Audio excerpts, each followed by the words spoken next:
The moment I pulled out that unmarked envelope from the pile of mail, a chill ran down my spine.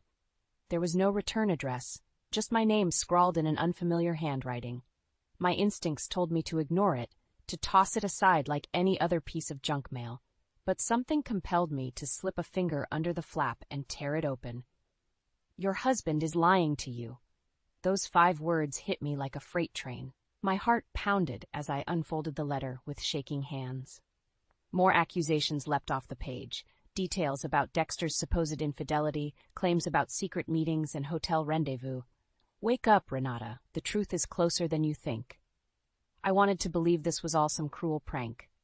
But then my eyes landed on the phone, tucked into the envelope, a blurry image of Dexter embracing another woman.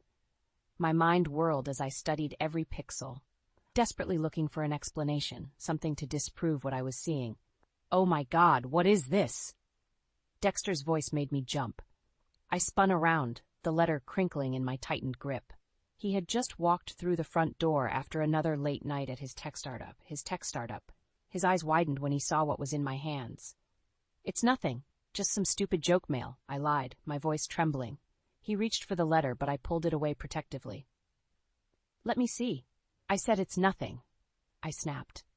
A dozen emotions battled within me: shock, disbelief, anger, but mostly a nagging fear that there may be some truth behind these horrific accusations. Dexter's brow furrowed with concern. "Renata, you know I would never cheat on you. After everything we've been through together, how could you even think that?" My mind rewound to the struggles we'd endured over the years, the miscarriages, the financial hardships, the nights I'd cried myself to sleep, questioning if we'd ever catch a break.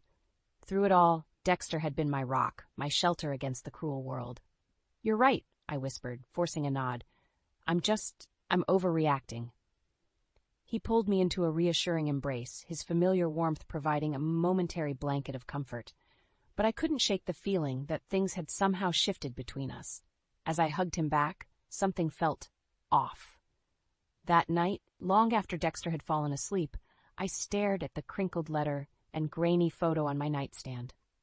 My husband, my loving, loyal husband whom I'd trusted without question, looked like a complete stranger in that damning image. I needed to know the truth, no matter how painful it might be. Over the next few weeks, I became a master of deception. I watched Dexter's every move, studiously cataloging any suspicious behavior while putting on an Oscar-worthy act that everything was normal. And there was plenty that seemed off. The long hours at his startup began stretching into the late evenings and weekends. He started placing his phone face down whenever I entered the room, quickly minimizing whatever was on the screen. And then there were the random phone calls he'd take in hushed tones, retreating to another room for privacy. "Everything okay?" I'd ask when he returned, playing dumb. "Yeah, just work stuff," he'd mutter dismissively. On the nights he did make it home for dinner, Dexter seemed distracted, his mind clearly elsewhere. I'd watch him from across the table, studying the man I used to know like the back of my hand, now a complete enigma to me. One night, after another of his extended Saturdays at the office, enough was enough. As Dexter slipped out the front door yet again, I grabbed my coat and followed a safe distance behind. I tailed him through downtown, watching as he met up with a slim brunette outside a trendy bar. She greeted him with a tight hug and a kiss on the lips. My heart shattered into a million pieces. So it was true. The letter, the rumors, all of it. Dexter, my husband of 8 years, the one man I thought I could trust without doubt, was lying to me. And not just with his words, but with his body too. I wanted to confront them both right then and there, to rush up and unleash the unbridled fury and anguish consuming me from the inside out. But I didn't. I watched, seething in silence, as Dexter and his mistress slipped inside the bar hand in hand. Something inside me had snapped. The veil of blissful ignorance had been brutally torn away. My faith, my love, my life with Dexter, all built on lies. When he finally skulked home in the early morning hours, I was waiting. My face a stoic mask, the letter clutched in my hand. "Where were you?" I asked, point blank. Dexter looked caught off guard, like a kid with his hand trapped in the cookie jar. "I told you I had to work late at." "Don't lie to me." I hurled the crumpled letter at his feet. "I know about the woman. I saw you with her." A smirk crept across his lips, one I didn't recognize, like he had been waiting for this very moment. "So you finally figured it out, about damn time." My palm connected with his cheek before I could stop it. But Dexter didn't even flinch, that same smug look plastered across his face. "Who is she?" I demanded through gritted teeth. "How long has this been going on? Does it really matter?" He gave a casual shrug. "You know why people cheat, Renata? Because they've given up. On their partner, on the relationship, on themselves." His cruel words sliced me to the core. The man I loved was gone, replaced by this vile, unrecognizable monster. "You're right," I said, struggling to maintain my composure. "I did give up. On you." Turning on my heel, I stormed off to the guest bedroom and slammed the door behind me. The hurt and anger was like a raging inferno inside me now. But I wouldn't let it consume me. Not yet. I would harness that fire, let it fuel my determination, my hatred. And then, once I had the truth, the whole truth, I would take everything away from Dexter Wade. He thought he had given up on me. Well, now the gloves were off, and he was about to see how that mistake would cost him everything. "You're being ridiculous," Dexter scoffed, throwing his hands up dismissively. "This is all just a misunderstanding." I glared at him, clutching the damning letter in my trembling hands. "A misunderstanding? You were caught red-handed with another woman." "I can explain." "Explain what?" I snapped. "How you've been lying to me for God knows how long, how you betrayed my trust in the most unforgivable way." Dexter opened his mouth to respond, but I cut him off. "No, I don't want to hear any more of your pathetic excuses." His expression hardened into that infuriatingly smug look I had come to loathe. In that moment, he was a total stranger to me, worlds apart from the caring, devoted husband I thought I had married. "You're overreacting," he said coldly.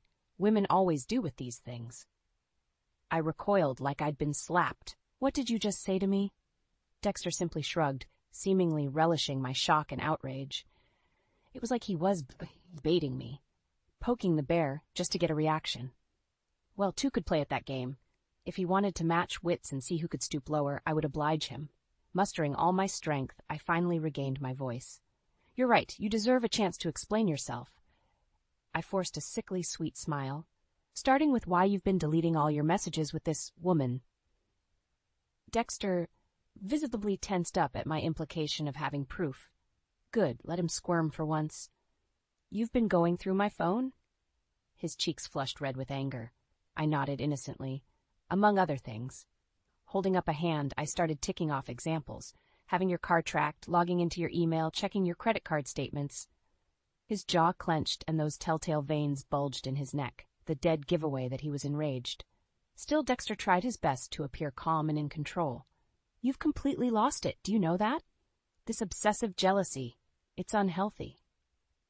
A bitter laugh escaped my lips. "Jealousy?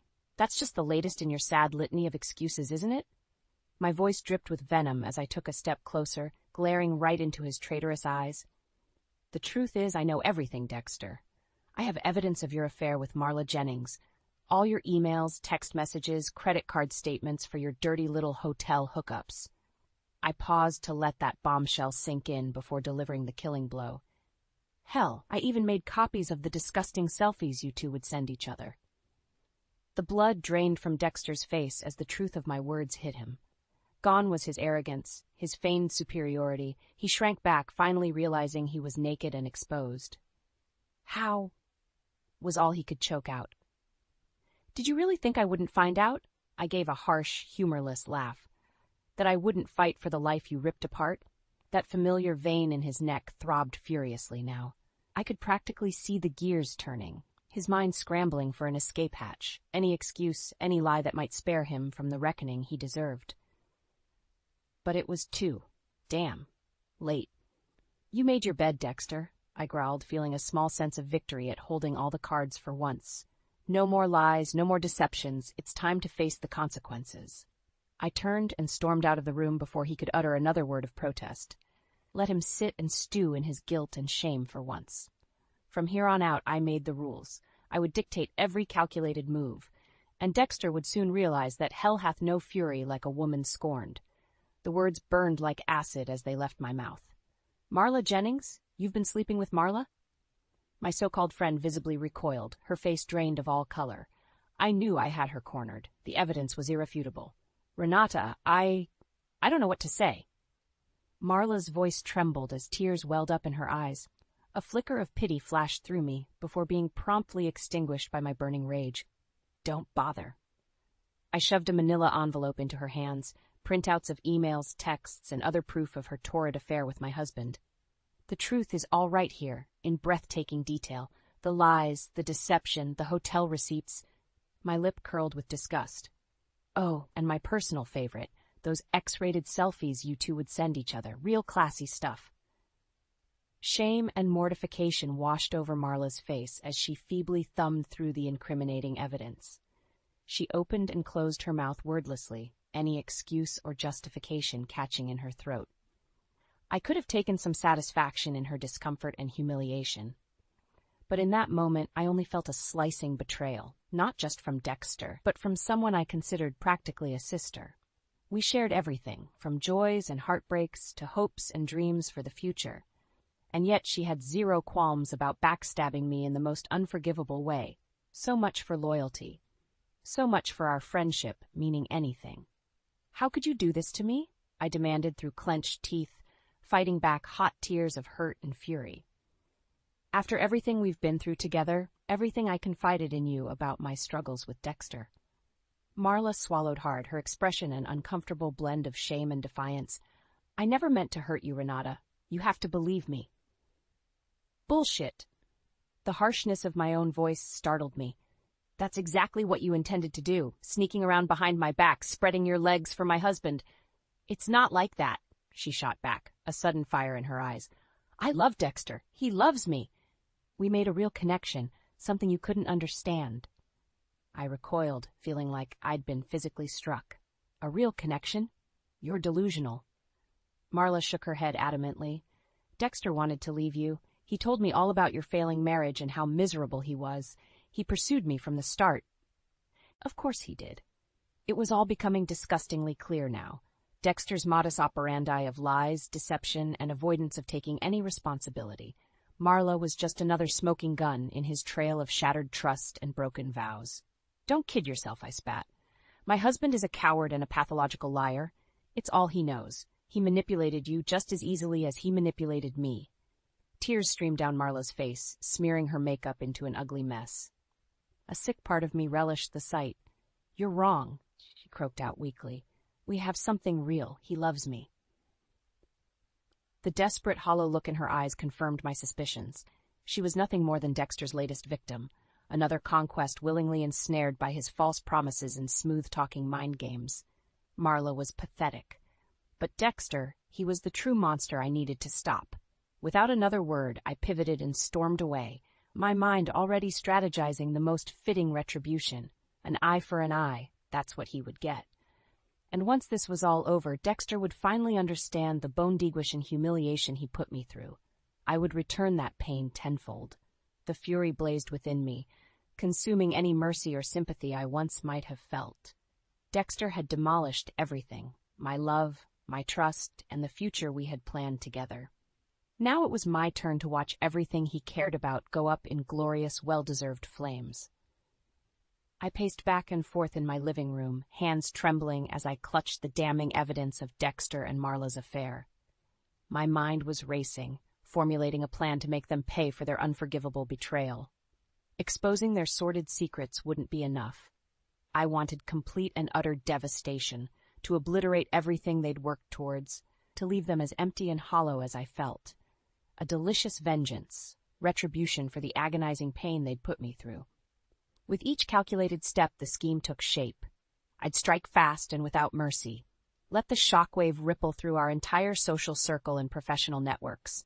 By the time I was done, Dexter and Marla's lives would be in smoking ruins.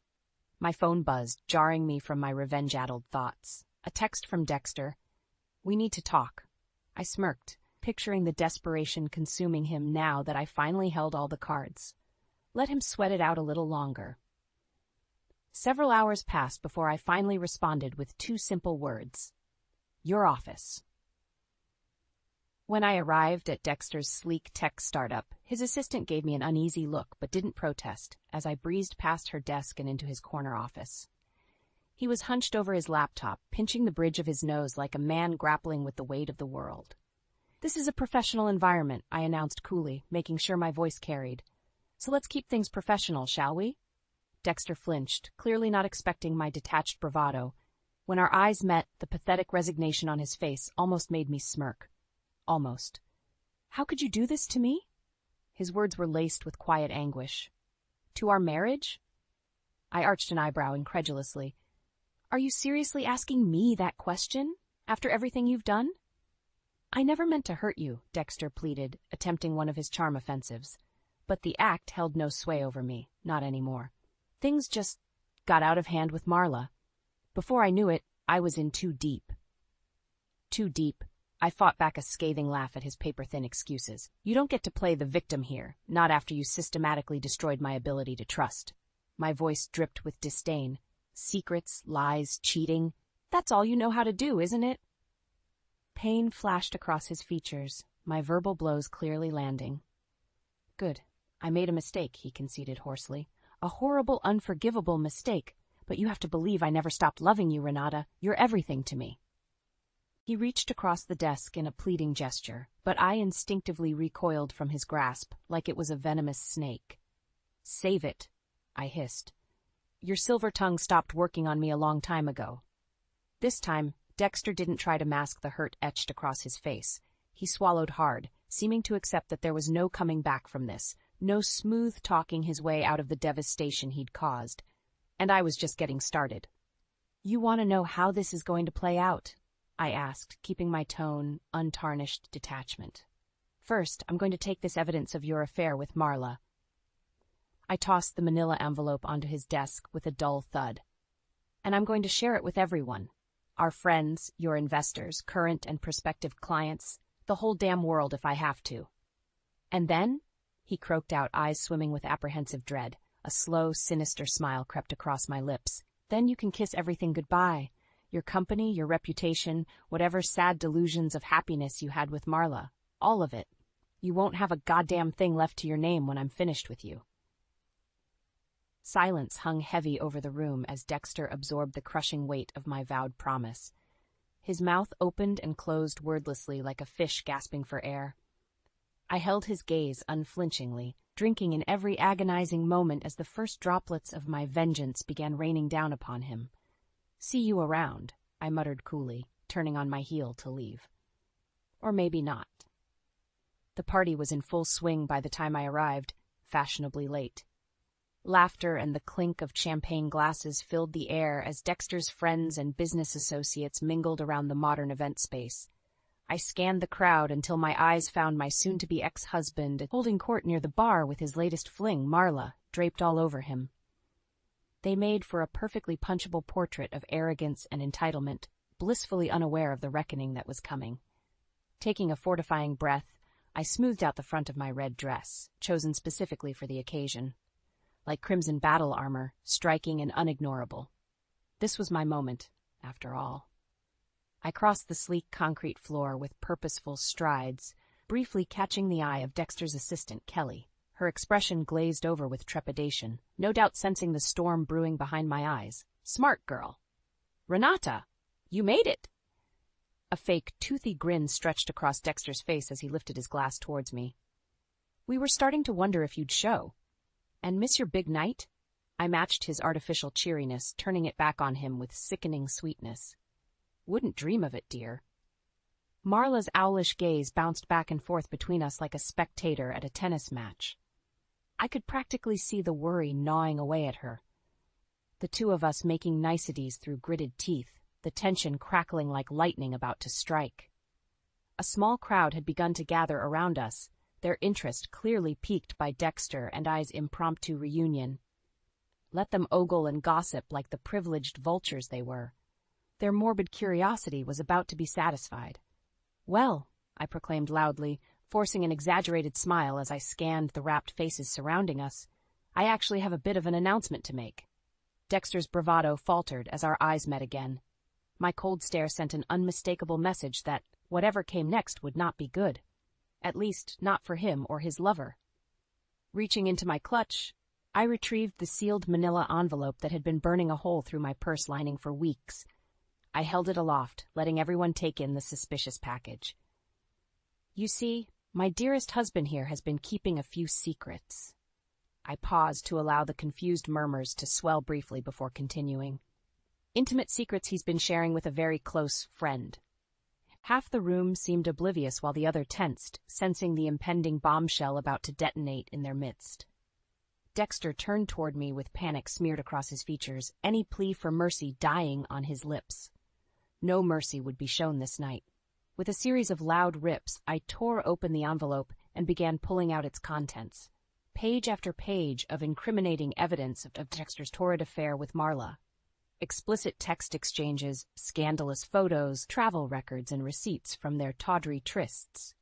You see, while I've been home picking out baby names, Dexter's been picking out baby makers, I declared in a booming voice. And wouldn't you know, he chose the brightest bulb from our inner circle to stick it to. I threw the final few photos into the air, letting them flutter down like confetti across the speechless crowd and their horrified faces.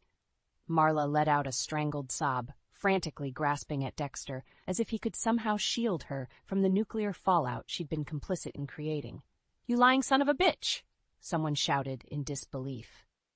The catcalls and mutters of disgust rolled through the stunned audience like a tidal wave. I stood there, back straight and chin high, reveling in the carnage as Dexter's world burned all around him. Finally, after weeks of meticulous planning, my revenge was complete. Spinning on my heel, I strode away from the wreckage, casting one last look over my shoulder at Dexter. The hollowed, haunted expression carving his features nearly made me crack a smile. I had warned him about the consequences of betraying me. Now he got to witness the pulverizing aftermath up close. Let him choke on the ashes of everything he'd so arrogantly squandered. His business, his status, his future with that two-faced snake Marla. It was all gone, vanished in a single glorious gasper. As for me, I was free, untethered from years of torment and anguish. Finally, at long last, the shackles of Dexter Walsh's lies had been undone. It was time to let the healing begin. The fallout was swift and merciless, exactly as I'd envisioned. Within days, the collapse of Dexter's carefully cultivated life was splattered across every gossip rag and tech blog in Seattle. The disgraced CEO, felled by his own tawdry affair and web of deceit that came unspooled so publicly. Good. Let them run those scandalous pictures and seedy text exchanges on a continuous loop for all I cared. The more reputational damage inflicted on Dexter, the better. Across town, the lawyers were circling like sharks, each enabler and business associate looking to distance themselves from the implosion of Dexter's startup. Major investors pulled funding. Longtime partners cut ties. In a matter of days, everything he'd spent years building disintegrated into a smoldering ruin of hubris and betrayal. I'd orchestrated the perfect demolition, the ultimate retribution against the man who had so callously tormented me with lies and infidelity for far too long. With each ticking update of Dexter's downward spiral, a grim smile crept across my lips. This was the justice I'd hungered for from that first vicious sting of betrayal. To see him stripped bare of every ill-gotten gain, every shred of arrogance and self-importance dismantled along with his sordid, depraved legacy. The real gut punch, though, came from the most unlikely of sources. Dexter's mistress turned accomplice in his own destruction. Marla had been uncharacteristically silent in the days following my explosive reveal, no doubt licking her wounds and grappling with the seismic embarrassment of her home-wrecking ways being thrust into the harsh spotlight. Once the initial shock faded, however, her near-feral self-preservation instincts kicked in. I was alerted of her publicity tour by a string of frantic texts from Dexter, each one more pathetic than the last. "She's lying. Everything Marla's saying, it's all lies. You have to stop her, Renata. She's out for blood." "I never wanted to hurt you. You were my world." I barely made it through his sniveling pleas before hurling my phone against the wall, cackling at his feeble, desperate attempts at salvaging what minuscule scraps of dignity he had left. Flipping on the TV, I was greeted by Marla's smug face on the screen, that familiar, self-satisfied sneer sketched across her features. The had certainly grown a pair now that the opportunity for vengeance had arisen. Dexter made a lot of promises to me about leaving his wife and starting a new life together, she proclaimed to the salivating reporter. He laid it on thick, talking about soulmates and true loves conquering all that garbage. I rolled my eyes at the cloying sentiment, knowing full well the slimy game Dexter played. He'd mastered the art of telling women exactly what they wanted to hear in order to get what he desired. But it was all a ploy, you see, Marla continued. Standard operating procedure for Dexter Walsh. The lies, the manipulation, the complete lack of conscience when it came to using people to get what he wanted. On the screen, she held up a sheaf of papers and photos that looked disturbingly similar to the package I'd used to expose their affair. I have proof here of Dexter's countless indiscretions, records of the hotels, the emails, all the sordid details of how he betrayed his wife and took advantage of me. He's a selfish, dishonest coward who only cares about himself. The searing diatribe set my soul ablaze, every word piercing through me like a vindicating dagger's caress. At last, someone else could see and acknowledge Dexter for the venomous serpent he truly was. I leaned back and soaked in every lashing second of it. On the TV, Marla's face was contorted into a mask of white-hot fury, utterly unrestrained in her quest to obliterate whatever feeble existence Dexter may have reassembled. He'd played with fire one too many times, scorching both of us in ways that could never be forgiven nor forgotten. Now the burner was getting burned. A lifetime of transgressions finally catching up in one cataclysmic inferno of consequences. And I had a front-row seat to witness every glorious, well-deserved flame. You've turned into something unrecognizable. Dexter's words hung heavy in the air, more indictment than observation. His eyes bored into me with a searing intensity, as if he could somehow will me into feeling an ounce of remorse or shame. I simply shrugged, impervious to his desperate pleas for absolution. Maybe I'm just done playing the meek, subservient wife you thought you could walk all over.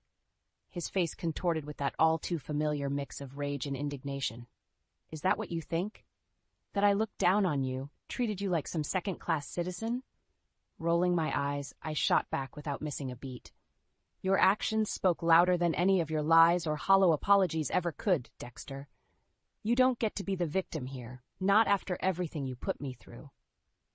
He opened his mouth to protest again, but I silenced him with a raised hand. Save it. I'm done caring about your justifications or what delusions you've cooked up to absolve yourself of guilt.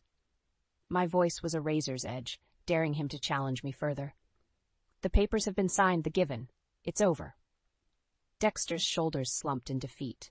In that moment, he looked every bit the haunted, broken husk of a man his actions had reduced him to. Good.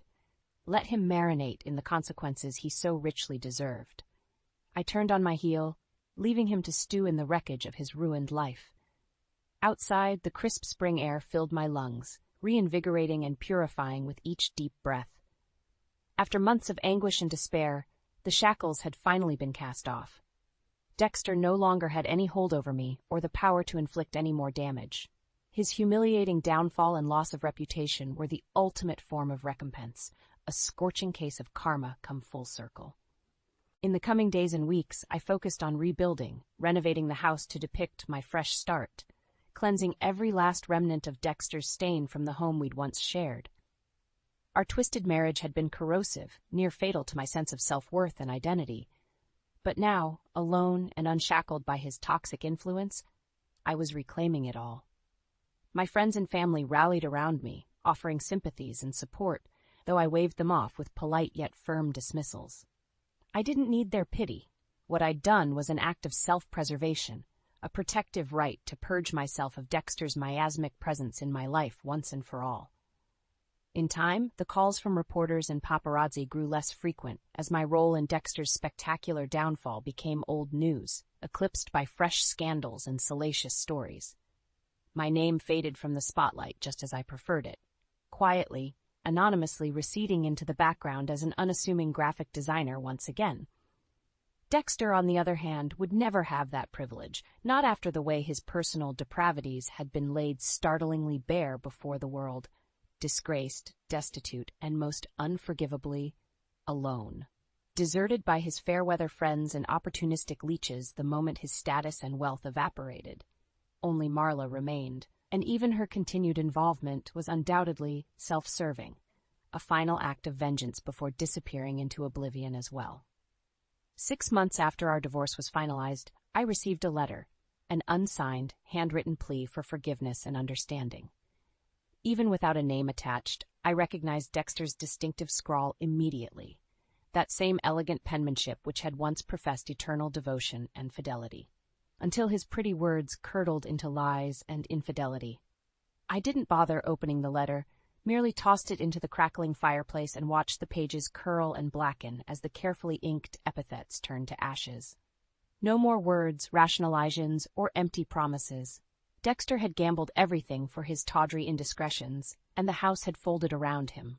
He was the architect of his own devastation and karmic reckoning. All that was left for me was to let the purifying flames run their course, scouring away the last vestiges of his poisonous influence over me. From those smoldering embers I would be born anew, emboldened, resilient, and finally free. The rest of my life was awaiting, full of infinite possibilities, uncompromised by Dexter's shadow, and I had no intentions of looking back any longer. Mr. Thomas, a retired school teacher in the small town of Millbrook, spent his days tending his garden and volunteering at the local soup kitchen. Despite his fulfilling routine, he felt a lingering emptiness. One stormy evening, he encountered Alex, a 12-year-old boy playing a broken guitar for spare change. Alex, having fled an abusive home, was hesitant but accepted Mr. Thomas's offer of shelter. Over time, they formed a deep bond, with Mr. Thomas enrolling Alex in school and supporting his musical talent. Through guidance and encouragement, Alex overcame his past and excelled, eventually being discovered by a talent scout. 5 years later, Alex dedicated his first concert to Mr. Thomas, sharing their inspiring story with the audience. Alex's success led him to create a foundation for homeless children, mirroring the kindness he received. In the end, Alex and Mr. Thomas reflected on their journey, content and proud. Hello, my friends. I hope all you are fine. This is Narrative Stories channel. Let's start this story. Mr. Thomas, a retired school teacher, spent his days in the serene, small town of Millbrook, where life moved at a gentle pace. Each morning, he would tend to his lush garden, where vibrant flowers and well-kept vegetables stood testament to his meticulous care. The rest of his day was dedicated to volunteering at the local soup kitchen, where his warm, welcoming presence provided comfort to those in need. Despite his fulfilling routine, Mr. Thomas couldn't help but feel a lingering sense of emptiness, a subtle void in his otherwise content life. On the other side of town, 12-year-old Alex navigated the harsh streets, his broken guitar his only companion. The guitar, though worn and battered, was his lifeline, a source of solace amidst the chaos of his existence. Alex had fled from an abusive home, seeking refuge in the anonymity of the streets. He spent his days playing music for spare change, his soulful melodies a stark contrast to the bleakness of his surroundings. Alex's eyes, although weary, held a spark of hope, a dream that someday his music might lead him to a better life. One stormy evening, as the rain poured relentlessly, Mr. Thomas spotted a small figure huddled under a bridge. The boy, drenched and shivering, clutched his guitar tightly. Compassion stirred within Mr. Thomas. Without a second thought, he approached Alex, offering a warm meal and shelter for the night. Alex hesitated, his eyes filled with suspicion, but the genuine kindness in Mr. Thomas's voice eventually broke through his defenses. That night, for the first time in months, Alex slept in a warm bed, a sense of safety washing over him. In the weeks that followed, Alex's wariness slowly began to dissolve. Mr. Thomas's unwavering kindness and patience fostered an atmosphere of trust. They spent hours talking, sharing stories of their lives. Alex learned about Mr. Thomas's years as a teacher, while Mr. Thomas discovered Alex's extraordinary musical talent. Every evening, Alex would play his guitar, and Mr. Thomas would listen, offering gentle praise and encouragement. A bond formed between them, deeper than mere friendship. It was a connection born out of mutual respect and care. Recognizing Alex's potential, Mr. Thomas took steps to secure a brighter future for him. He enrolled Alex in school, ensuring he received a proper education. Understanding the importance of nurturing Alex's musical gift, Mr. Thomas bought him a new guitar and arranged for private music lessons. The structured environment and consistent support allowed Alex to thrive. With each passing day, his confidence grew and his skills improved. The boy who once played for spare change now had the opportunity to chase his dreams. The journey was not without its challenges. Alex grappled with self-doubt and the haunting memories of his past. There were moments when the weight of his experiences seemed too much to bear. However, Mr. Thomas stood by him, offering wisdom and unwavering support. He taught Alex the value of perseverance and the strength that comes from overcoming adversity. Through this guidance, Alex learned to channel his emotions into his music, transforming his pain into powerful, moving performances. The growth he experienced was profound, both as a musician and as a person. 5 years later, Alex had become a remarkable young man. He excelled in school, earning accolades for both his academic achievements and his musical talent. His performances at local events garnered attention, and his reputation as a gifted musician began to spread. Alex's hard work and dedication paid off when a talent scout discovered him during a local music festival. The opportunity was a turning point, a chance to step onto a larger stage and share his gift with the world.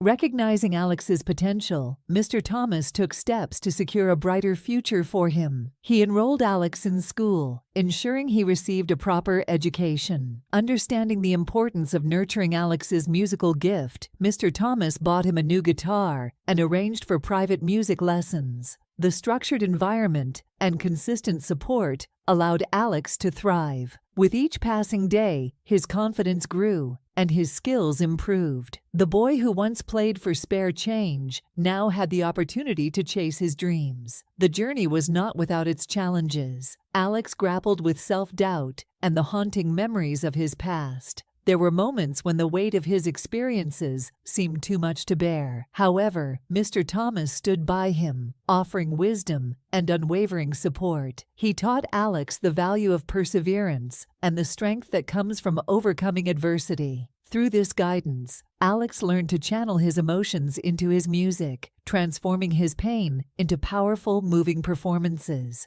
The growth he experienced was profound, both as a musician and as a person. 5 years later, Alex had become a remarkable young man. He excelled in school, earning accolades for both his academic achievements and his musical talent. His performances at local events garnered attention, and his reputation as a gifted musician began to spread. Alex's hard work and dedication paid off when a talent scout discovered him during a local music festival. The opportunity was a turning point, a chance to step onto a larger stage and share his gift with the world. Alex was offered a record deal and the chance to perform at a prestigious concert hall. The preparation was intense, but Alex approached it with the same determination that had carried him through his hardships. He practiced tirelessly, fine-tuning every note and perfecting his performance. On the night of his debut concert, the anticipation was palpable. The concert hall buzzed with excitement, the audience eager to witness the young prodigy's first major performance.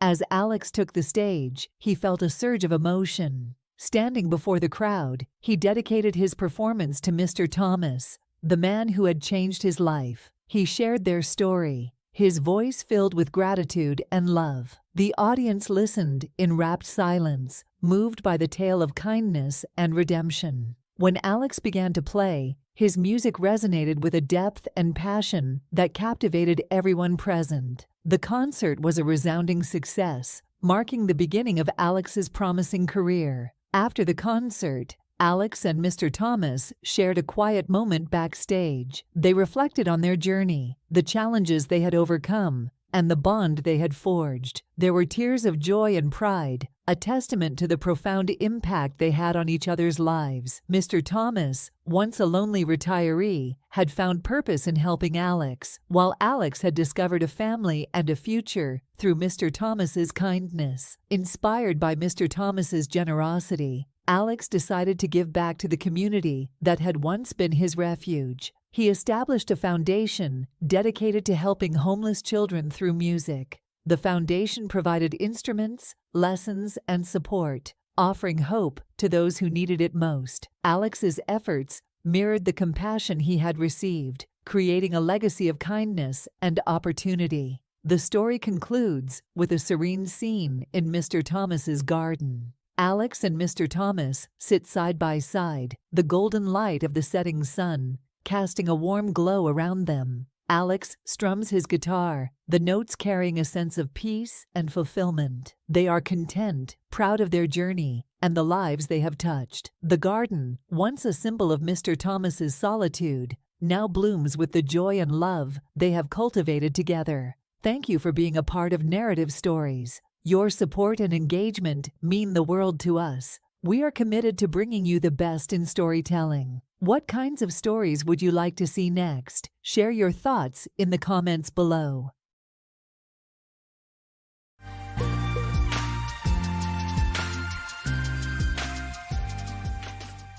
Every bit of this was entirely beyond my comprehension from the very start.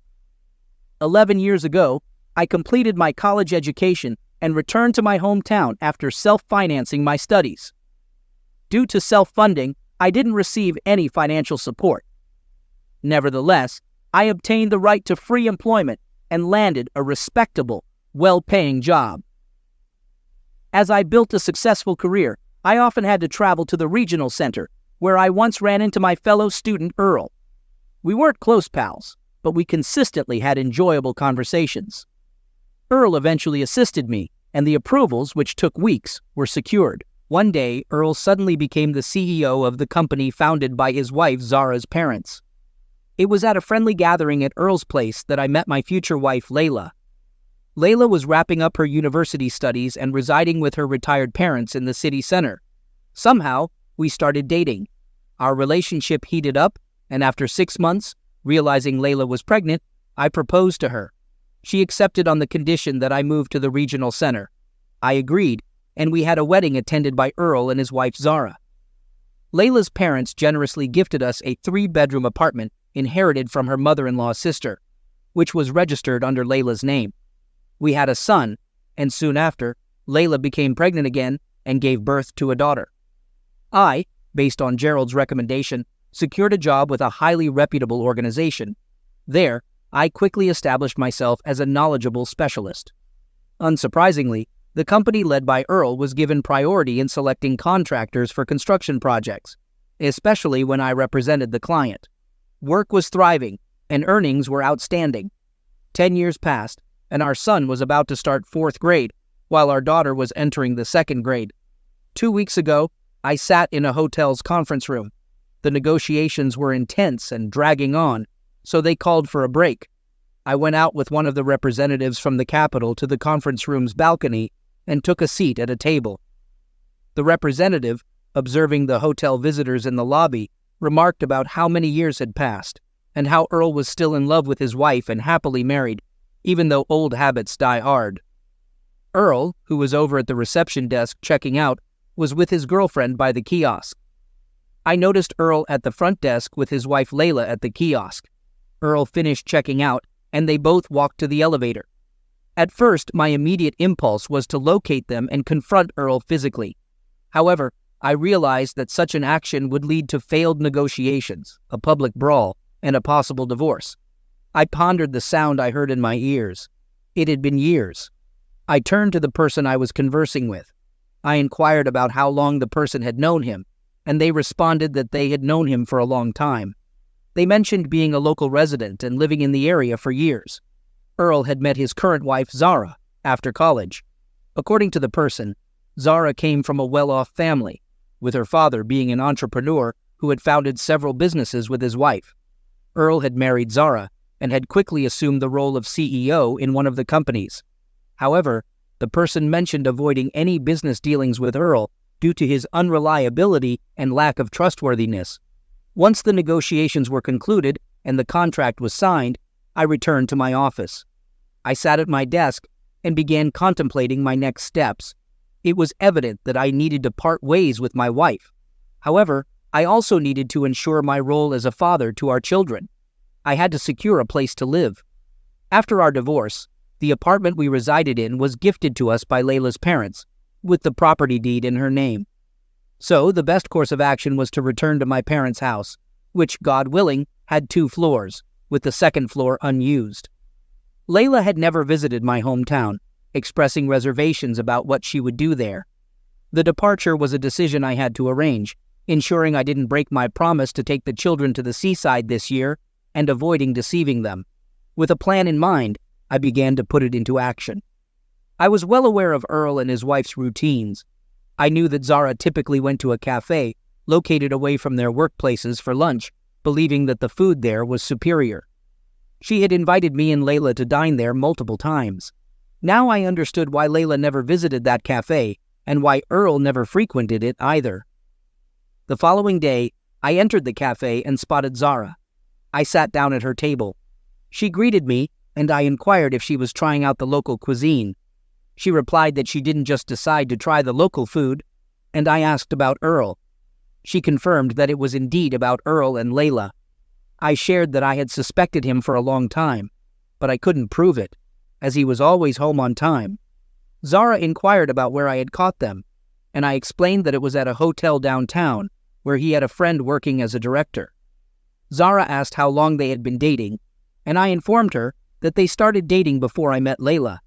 She expressed her dismay, mentioning how Earl had introduced Layla to her as a friend of mine. I mentioned that I took a DNA test to be sure about the kids, and Zara shared that Earl was unable to have children due to treatment that had not produced any results. She expressed her desire to have kids. We discussed our plans, and I mentioned that I intended to divorce Layla and change my last name. Zara planned to divorce Earl but wanted concrete evidence. We discussed the idea of setting up webcams to catch them in the act, and I agreed to keep in touch about the plan. I explained that I needed to return home since Layla owned the apartment, and Zara offered to talk to her father about helping me find a place to live. We agreed to set a date for further discussion. In the following days, I prepared for my upcoming separation from my wife. I informed the school about our plans to move and transfer the kids to a new school in a different city. I had to obtain confirmation of the kids' enrollment in the new school during working hours, and the necessary documents were provided. Zara called and asked for passports to obtain visas for a trip to Italy, the city of Pizarro. The visas were quickly obtained. Soon, she told me that she had spoken to her father about Jason and his job at the new branch. Her father conducted a background check and approved it, asking her to come in for an interview. After the conversation with Zara's father, where they arranged his position and salary, I spoke to my boss about the situation. My boss, who had been divorced twice before, asked how he could help. I explained that I needed a quiet vacation and to be let go from my job. I inquired if there was a way to work it out. My boss considered it and eventually agreed. The preparations for the separation were finalized. I told Layla about my upcoming business trip, which would only last 3 or 4 days. On the same day, Layla informed her husband, Earl, about my departure, and he was happy about it. He mentioned that his wife was spending 2 weeks at a sanatorium. She asked about my plans for the kids, and I explained that I would take them to my parents' place, since it was vacation time and they couldn't stay at home. Layla expressed her frustration about having a baby, mentioning that she couldn't have children and suggesting I hire a nanny or rely on my husband. We discussed our plan for the next day, with Layla mentioning that Vovka would be leaving in the morning. I packed my travel bag, said goodbye to Layla, and headed to the train station, though I actually just took a shuttle bus 1 stop away. My hired car for long-distance moving was waiting there, and we drove to my house, where I saw Layla taking the children and getting into a cab with them, heading to her parents' house. Half an hour later, Layla arrived at her mother's house, telling her she had brought the grandchildren and asked when they could go to the sea. She promised to call every night and then got into a waiting cab to go to work. Meanwhile, I packed up the house, putting everything in the cardboard boxes. The boxes were immediately loaded into the car, and within an hour and a half, everything was packed and ready. Only a large suitcase and 2 bags were packed separately. After packing the car, I called my father and told him that the movers were on their way to his place, and I would join them in a month. Layla, on the other hand, informed the CEO that I had left and the kids were with her grandparents, so she was free until Monday. The CEO agreed to let her leave an hour early. After working most of the day, Layla signed out early, claiming to attend a meeting with a customer. She left the office, and shortly after, Earl left as well, driving away. Zara, who had placed a tracker and microphone in the car, noticed that it had started moving around the city and saw the car turn into an alley and stop.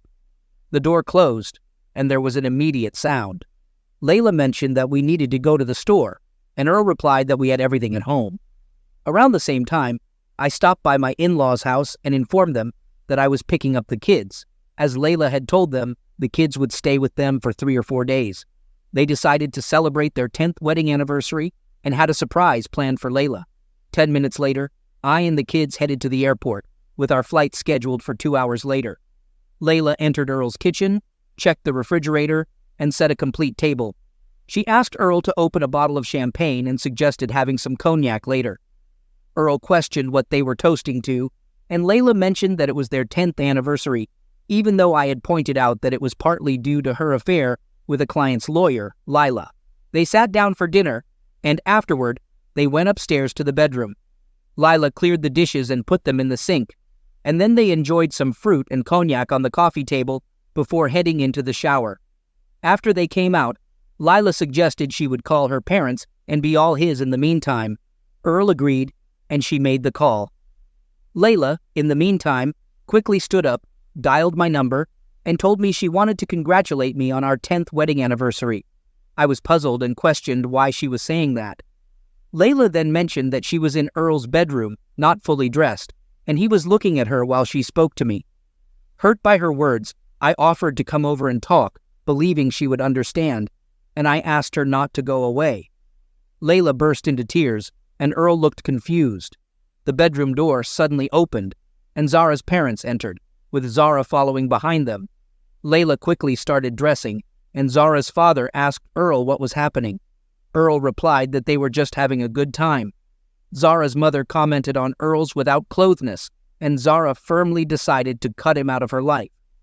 Zara's father advised Earl to write a resignation letter, and if he messed up again, he would be fired. Layla thanked them and left. Back at her apartment, Layla realized no one was home and tried calling me but had no signal. I had nearly finished observing what was happening in the bedroom, turned off my tablet, and called Zara. She informed me that they were on their way to the landing with the kids, and she hoped to hear from me when they returned. We soon boarded the plane and headed to a different city. Our flights were well coordinated, and we eventually landed in Italy. A company representative helped us get to the hotel on the first coastline. After checking in, the kids were eager to go to the sea, visible from their window. They encountered a woman and her 7-year-old daughter who had been on the same flight. The woman had experienced motion sickness, but her daughter was eager to get to the sea. I suggested looking after her daughter so the woman could rest. Regina, the woman, introduced herself, and we made our way to the sea, following wooden ladders almost to the water's edge. There, small fish swam in the shallow water, and I even managed to catch a small crab. Afterward, we went swimming, and Regina decided to join us. Meanwhile, Earl was dealing with the issue of finding a place to live. With help from his parents, he managed to secure a one-room apartment, but struggled to find employment. He had some savings to get by, but needed to think about his future. Earl began searching for jobs in various offices, but faced challenges, as most executive positions were already filled, and he didn't want a lower-level job. Eventually, he couldn't even secure a position as an ordinary engineer. Layla spent 2 days searching for me and the children around the city, but couldn't locate us. Contrary to what my father believed, she did try calling us, and my parents explained that I had moved my belongings to their place and gone somewhere else without the kids. Layla assumed I had gone on vacation and decided to visit my office to find out more. There, she learned that I had resigned. In the evening, Layla called Earl and asked about his situation. Earl explained the meager conditions of his one-bedroom apartment and the job struggles he was facing. Layla discussed her own work situation and the establishment of a branch office, but Earl had no information about my plans. She mentioned her intention to try and reunite with her husband and kids, and the regrets about her past relationship with Earl.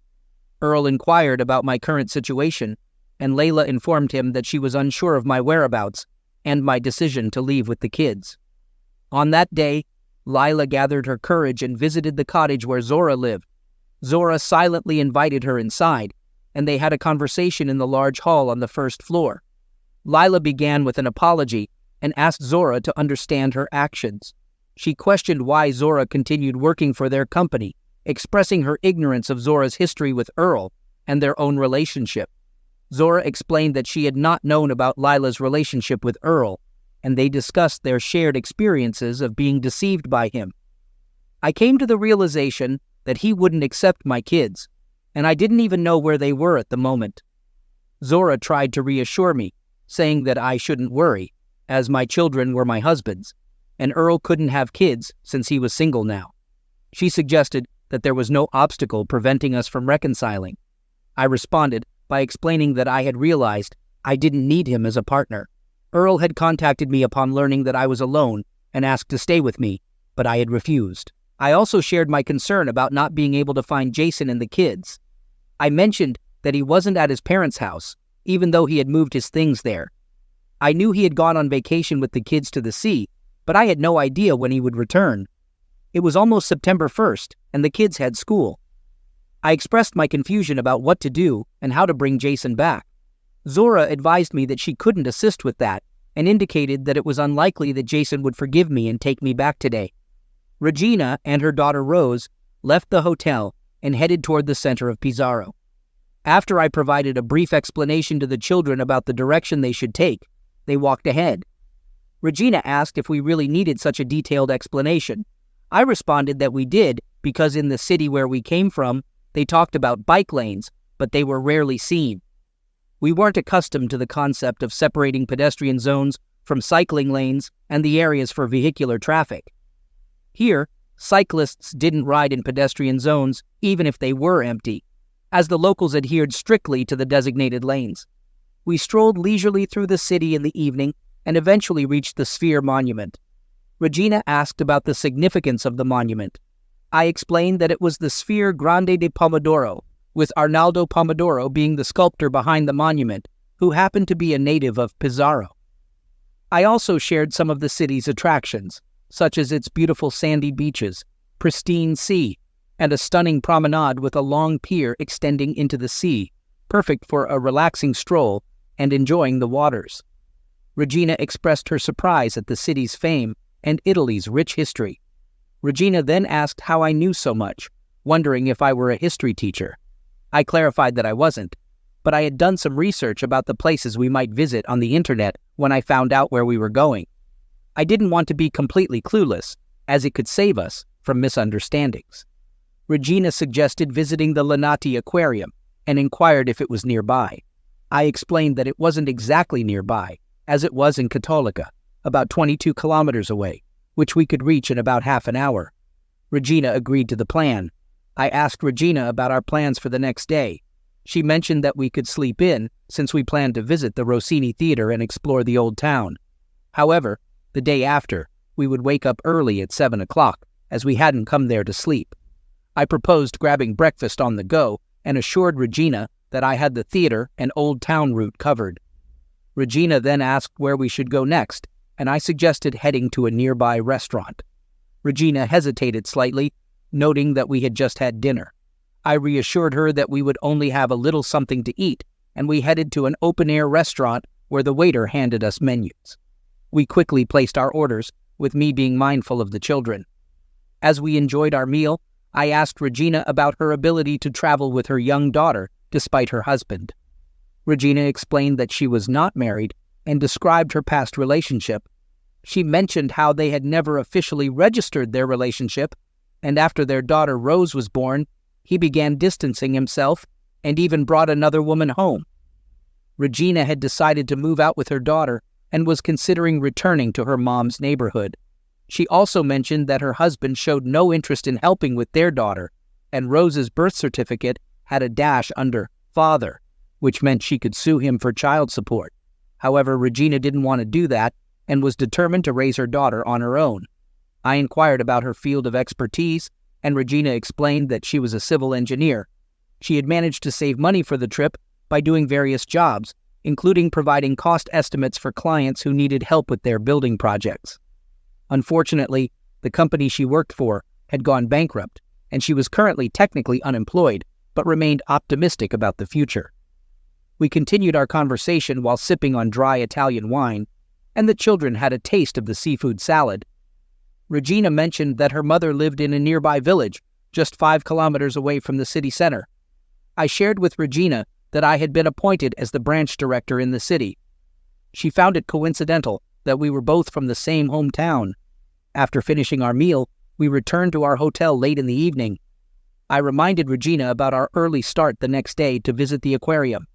The kids asked about our plans, and I explained that we would be seeing sharks. The following day, we arrived at the Acquario de Cattolica, a popular oceanarium in Cattolica. We spent a significant amount of time observing the marine life in various pools and aquariums. Our visit even included an aquarium where visitors could touch the creatures, which brought joy to the children.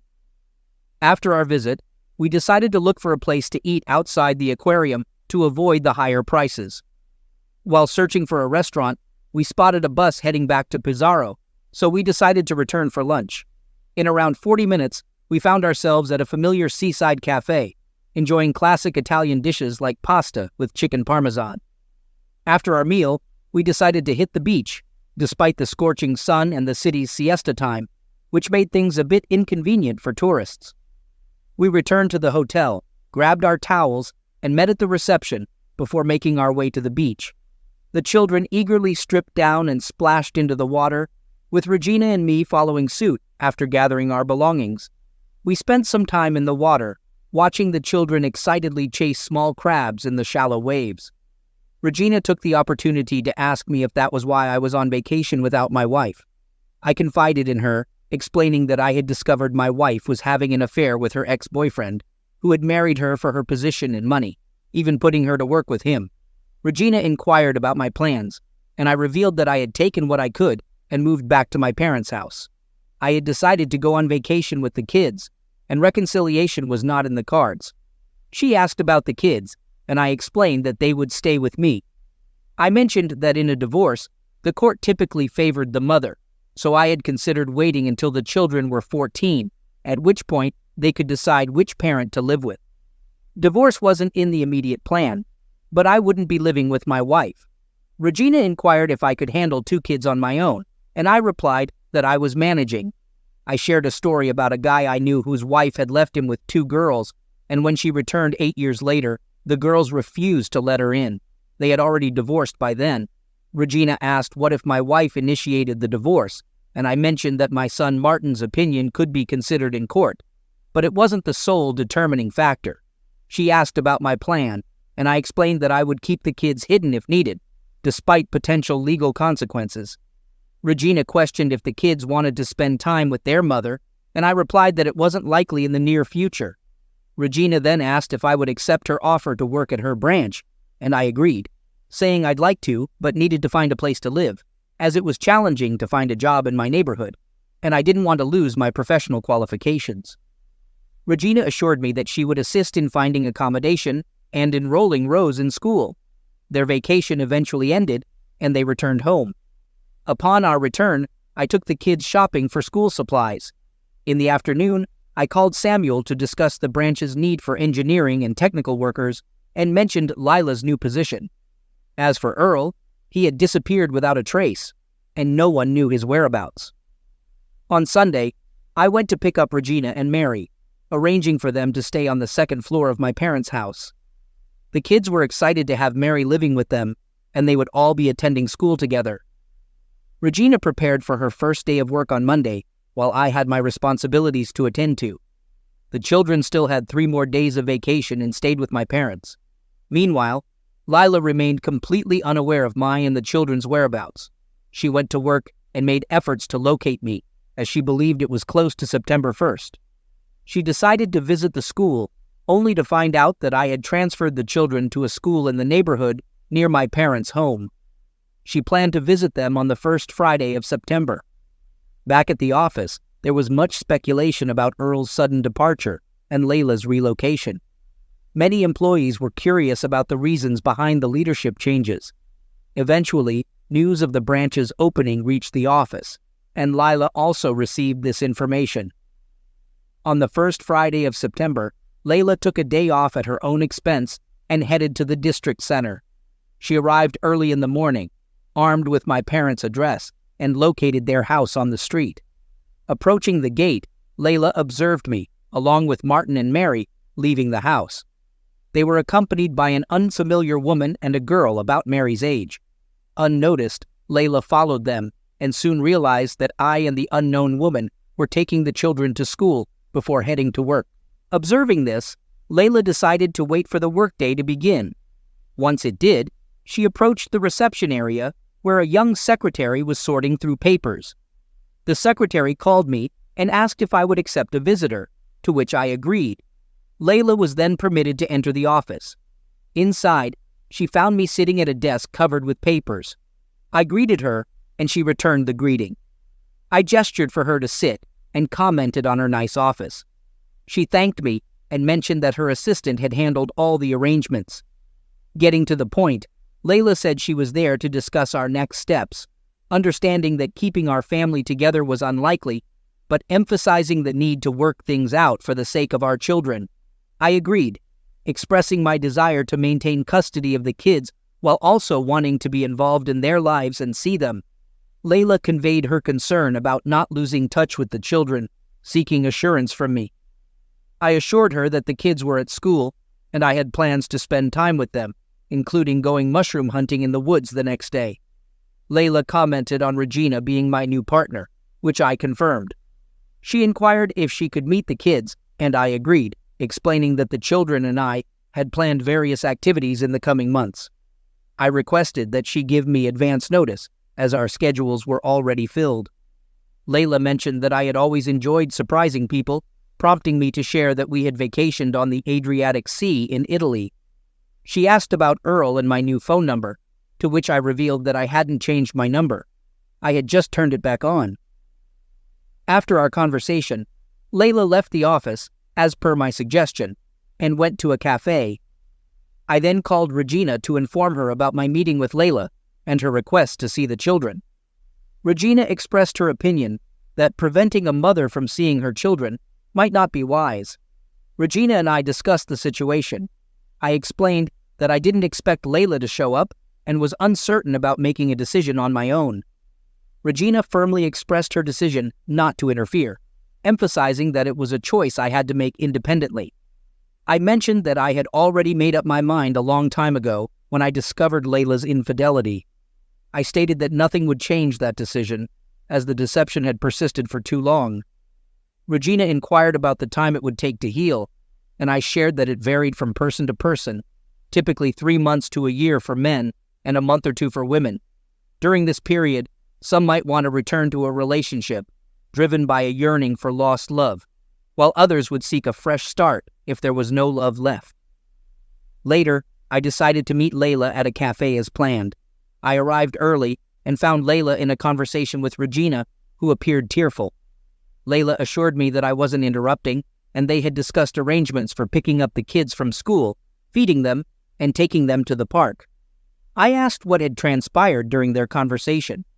Layla explained that they talked about how Layla and I had met, and how her daughter had liked me.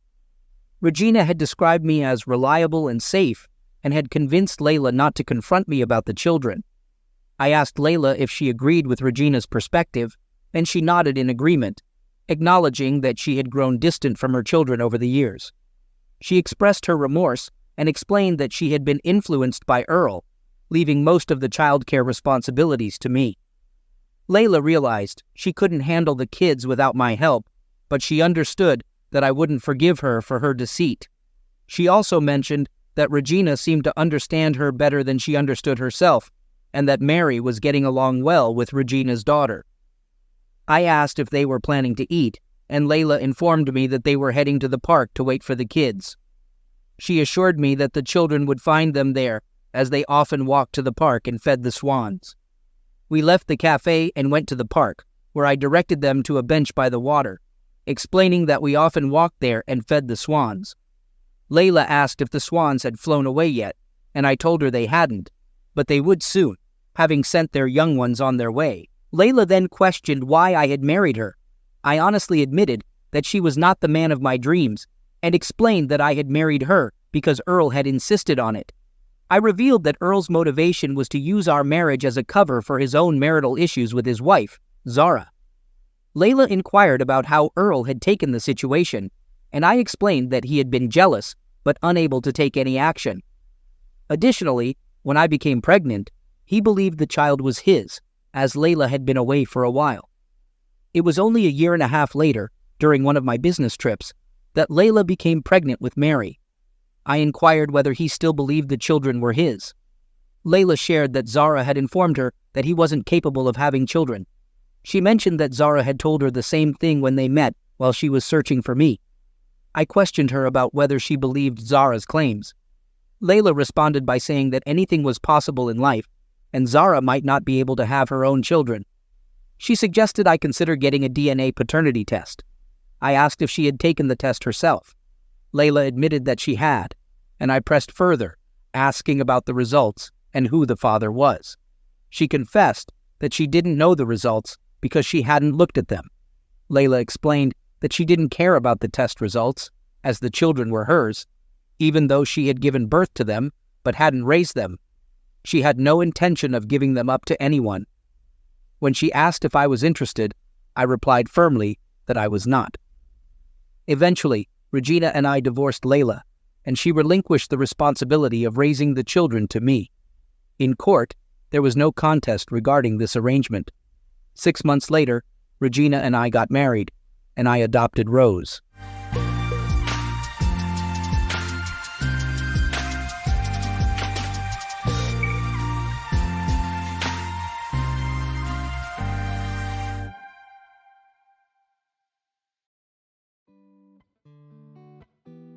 Hello? I'm in my late 30s. I've always had girlfriends, but never felt confident enough to get married.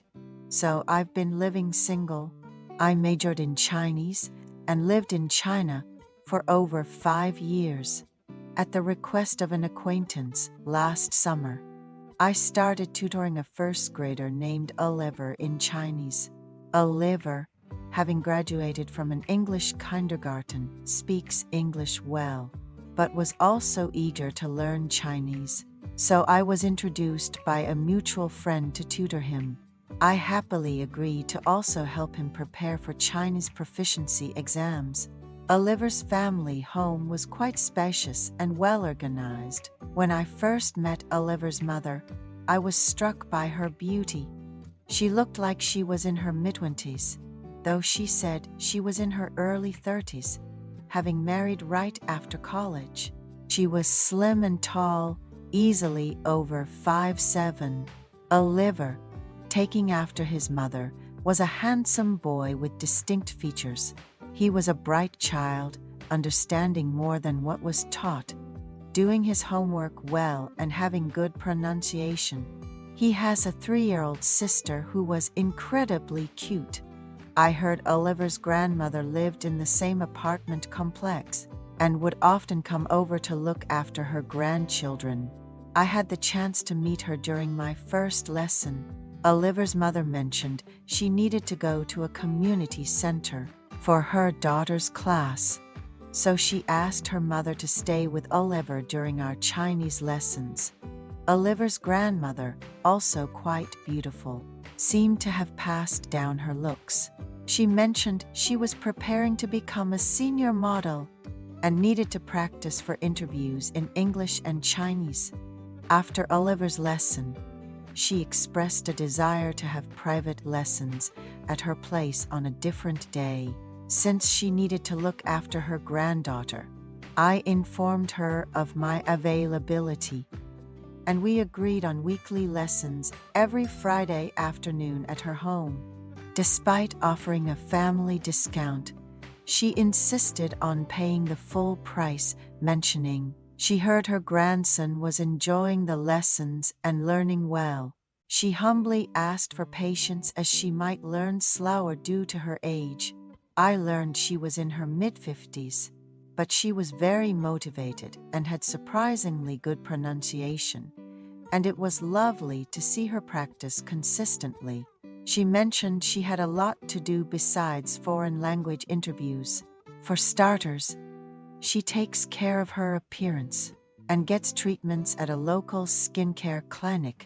She also makes it a point to shower at home and apply a facial mask every day. She offered to help me with a mask after class when we had a moment, and I agreed. You just have to sit in a chair and apply it, but lying down on the couch and relaxing for 20 minutes works too, she said. Having only ever used lotion my whole life, that day was my first time trying a face mask. I didn't like the cold feeling of the mask sheet on my face, but after washing it off, my skin tone seemed noticeably brighter. Having a job that requires a lot of talking, my throat often feels scratchy, and I need to present a clean appearance to my students. Realizing I hadn't been taking care of my skin made me think I should start. None of my past girlfriends ever paid attention to my skin, but I found Oliver's grandmother to be quite thoughtful. One day after class, she showed me a home workout channel on YouTube. The exercises looked easy to follow at a glance. "Would you like to try it?" she asked. So we turned on the smart TV in the living room and started exercising. It looked easy, but I was sweating profusely after a while. As I was fanning myself, she said, "I'm sweating too, so I'm going to take a quick shower. You should take one too," and went to the bedroom. I never imagined what would happen next when we exercised. I noticed her body didn't have an ounce of fat. Impressive for someone in her 50s. The bathroom had a pleasantly scented soap, not some cheap supermarket brand, but a pretty natural soap. After lightly washing up and changing clothes, she came out in a cute home dress. Honestly, I was a bit smitten. It was my first time feeling this way about an older woman. Thanks to Oliver's grandmother, I got to do a face mask and exercise. It was so much fun, I said as I was leaving. She looked at me and said, "If you have time, let's have a beer." I was planning to have a beer at home anyway, so it worked out well, and I sat down on the couch. She brought out homemade sweet potato chips and stout. I've been having so much fun preparing to be a senior model. I've always exercised and taken care of my skin, but studying with you has been such a joy, she said. Her mood turned somber as she recalled her late husband. She mentioned that Oliver's mom passed away from a terrible illness within 2 months of getting sick while she was in college. The thought of living without her husband was daunting, but she smiled and said that those who are left behind must go on living. She moved closer to her daughter to alleviate her loneliness by spending time with her grandchildren. She also mentioned that becoming a senior model was her son-in-law's suggestion, noting that she hadn't seen anyone her age with such good skin and youthful appearance. I cautiously asked if she still felt lonely without her husband. She admitted that while being busy with her grandchildren keeps her mind off her late husband, she feels truly alone when she returns home. She expressed skepticism about the men others have tried to introduce to her, wishing for someone cultured like me. Our connection was undeniable, and by the next morning, I had come to my senses. Unable to wait for our next lesson, I found myself at her house late at night. I'm unsure if it's appropriate to continue this relationship with my student. She's been widowed for over 10 years and hinted at the difficulty of those years, making it hard for me to leave her alone. Welcome to Lost Relation Chronicles. The front door to the home of Paul and Lynn was almost never used. Mostly, they came and went through either the side door into the garage or the sliding glass doors onto the patio. To the right of the entryway was the formal living room, which was kept pristine and was the least used room in the house. At the end of the entry on the left lay the hallway that connected to 3 bedrooms, including a large master suite and a guest bathroom. The formal living room was dark, with its massive curtains closed. There was a white camel-backed couch against the back wall and large wingback chairs on either side, all facing a walnut coffee table. None of this was of any significance before that day. But late that morning, Paul was sitting in the wingback chair that faced away from the archway between the entry and living room. He had sat there many times when his wife was gone, contemplating his life and running through scenarios, trying to calculate his potential losses if he dared to end his sorry marriage. The friends they had in common would decide for themselves if they wanted to remain his or hers. This house would be gone. He would probably be strapped for alimony payments for years.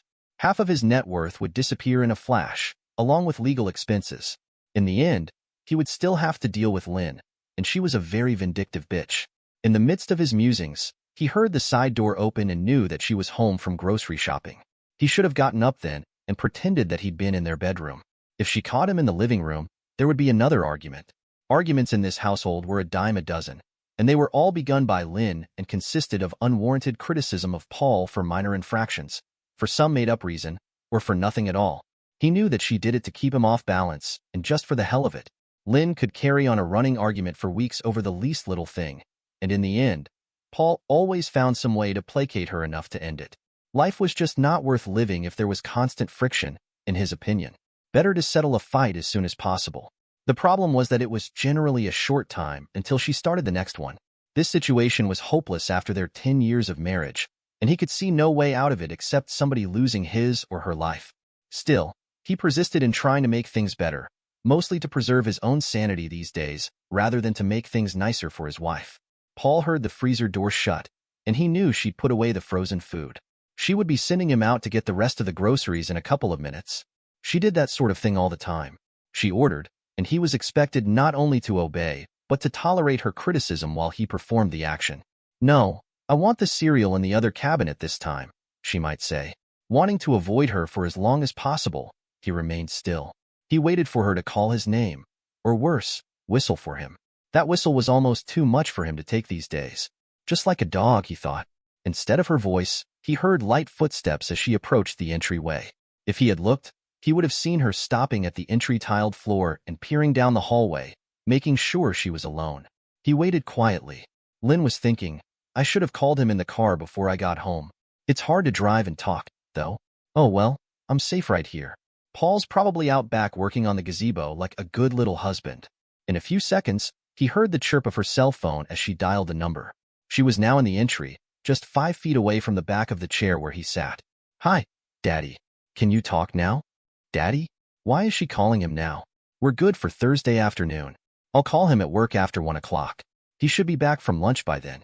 If he's at his desk, we'll be fine for a few hours. I'll open the back gate like always and see you about 2. She was silent while the other party replied. "Sure, Daddy," she cooed.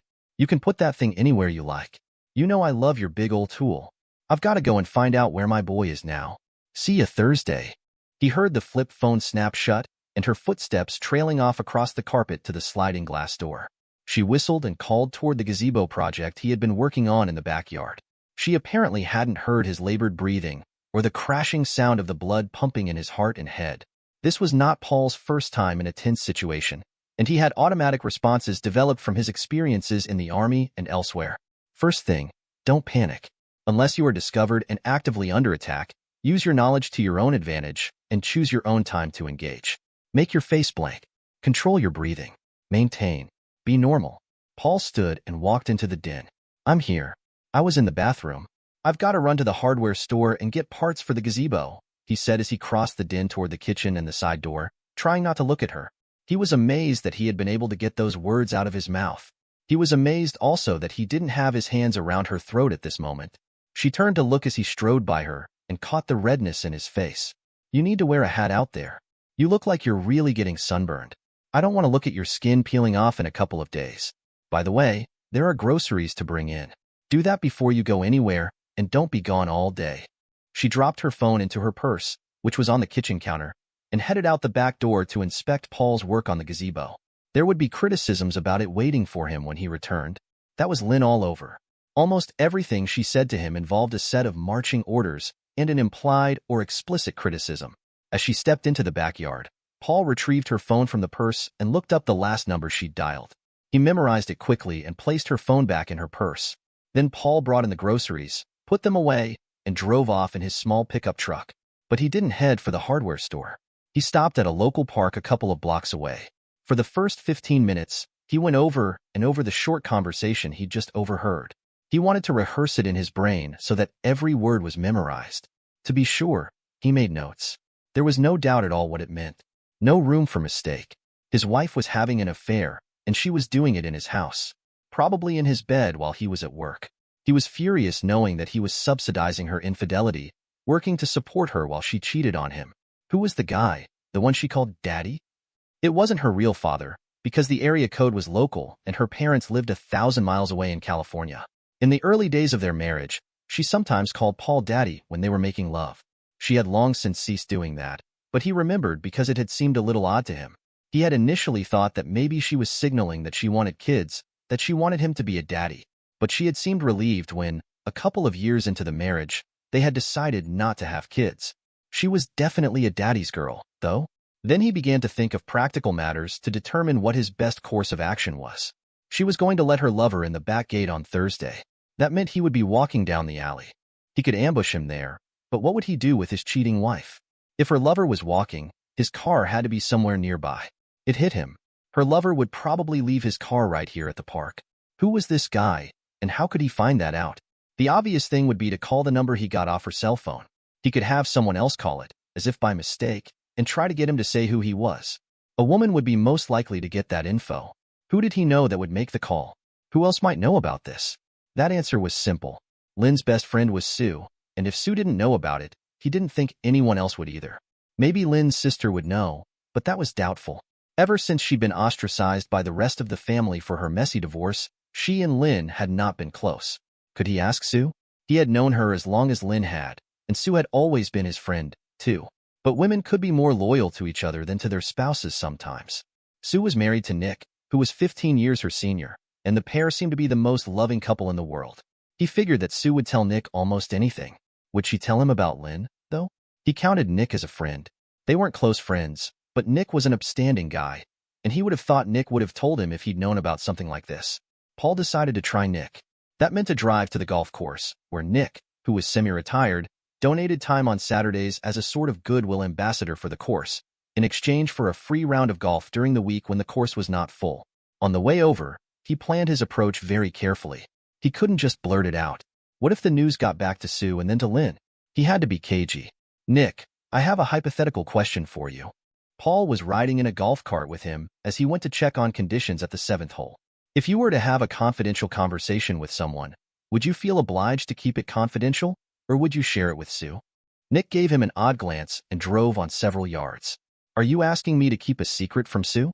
I guess I'm asking if you and Sue always share what you hear from other people, even if you hear it in confidence. It's just a hypothetical. Nick pulled over onto the grass. He turned to look directly at Paul, almost expectantly. Do you have a specific question for me? If you do, ask away, he said, with the same strange and intense look on his face.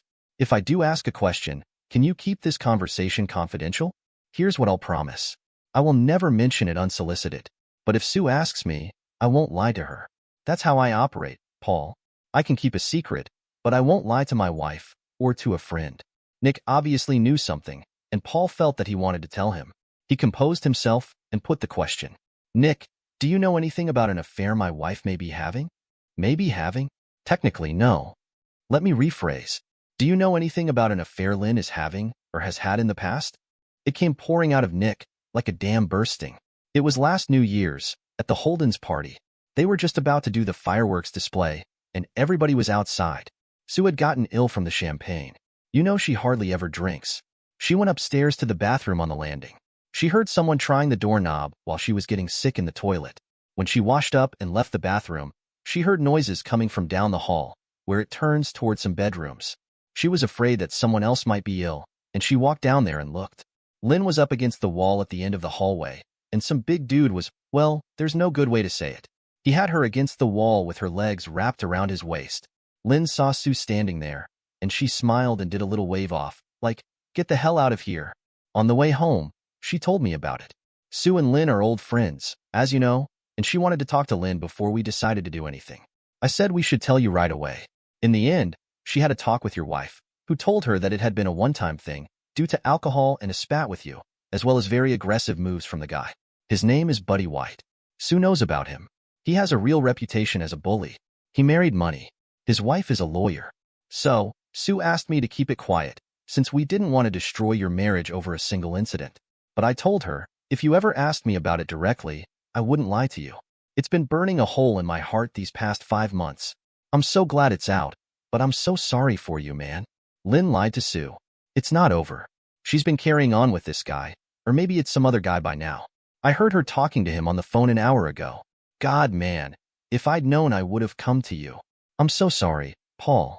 Let's go back to my place and see what Sue has to say. Maybe she knows something else. They left the golf course in their own vehicles and made their way to Sue and Nick's. He broke the news to his wife and she sat down, crying. She had so hoped things would work out for Paul and Lynn. She would do anything to help if she could. When she heard that the affair was continuing, her demeanor changed.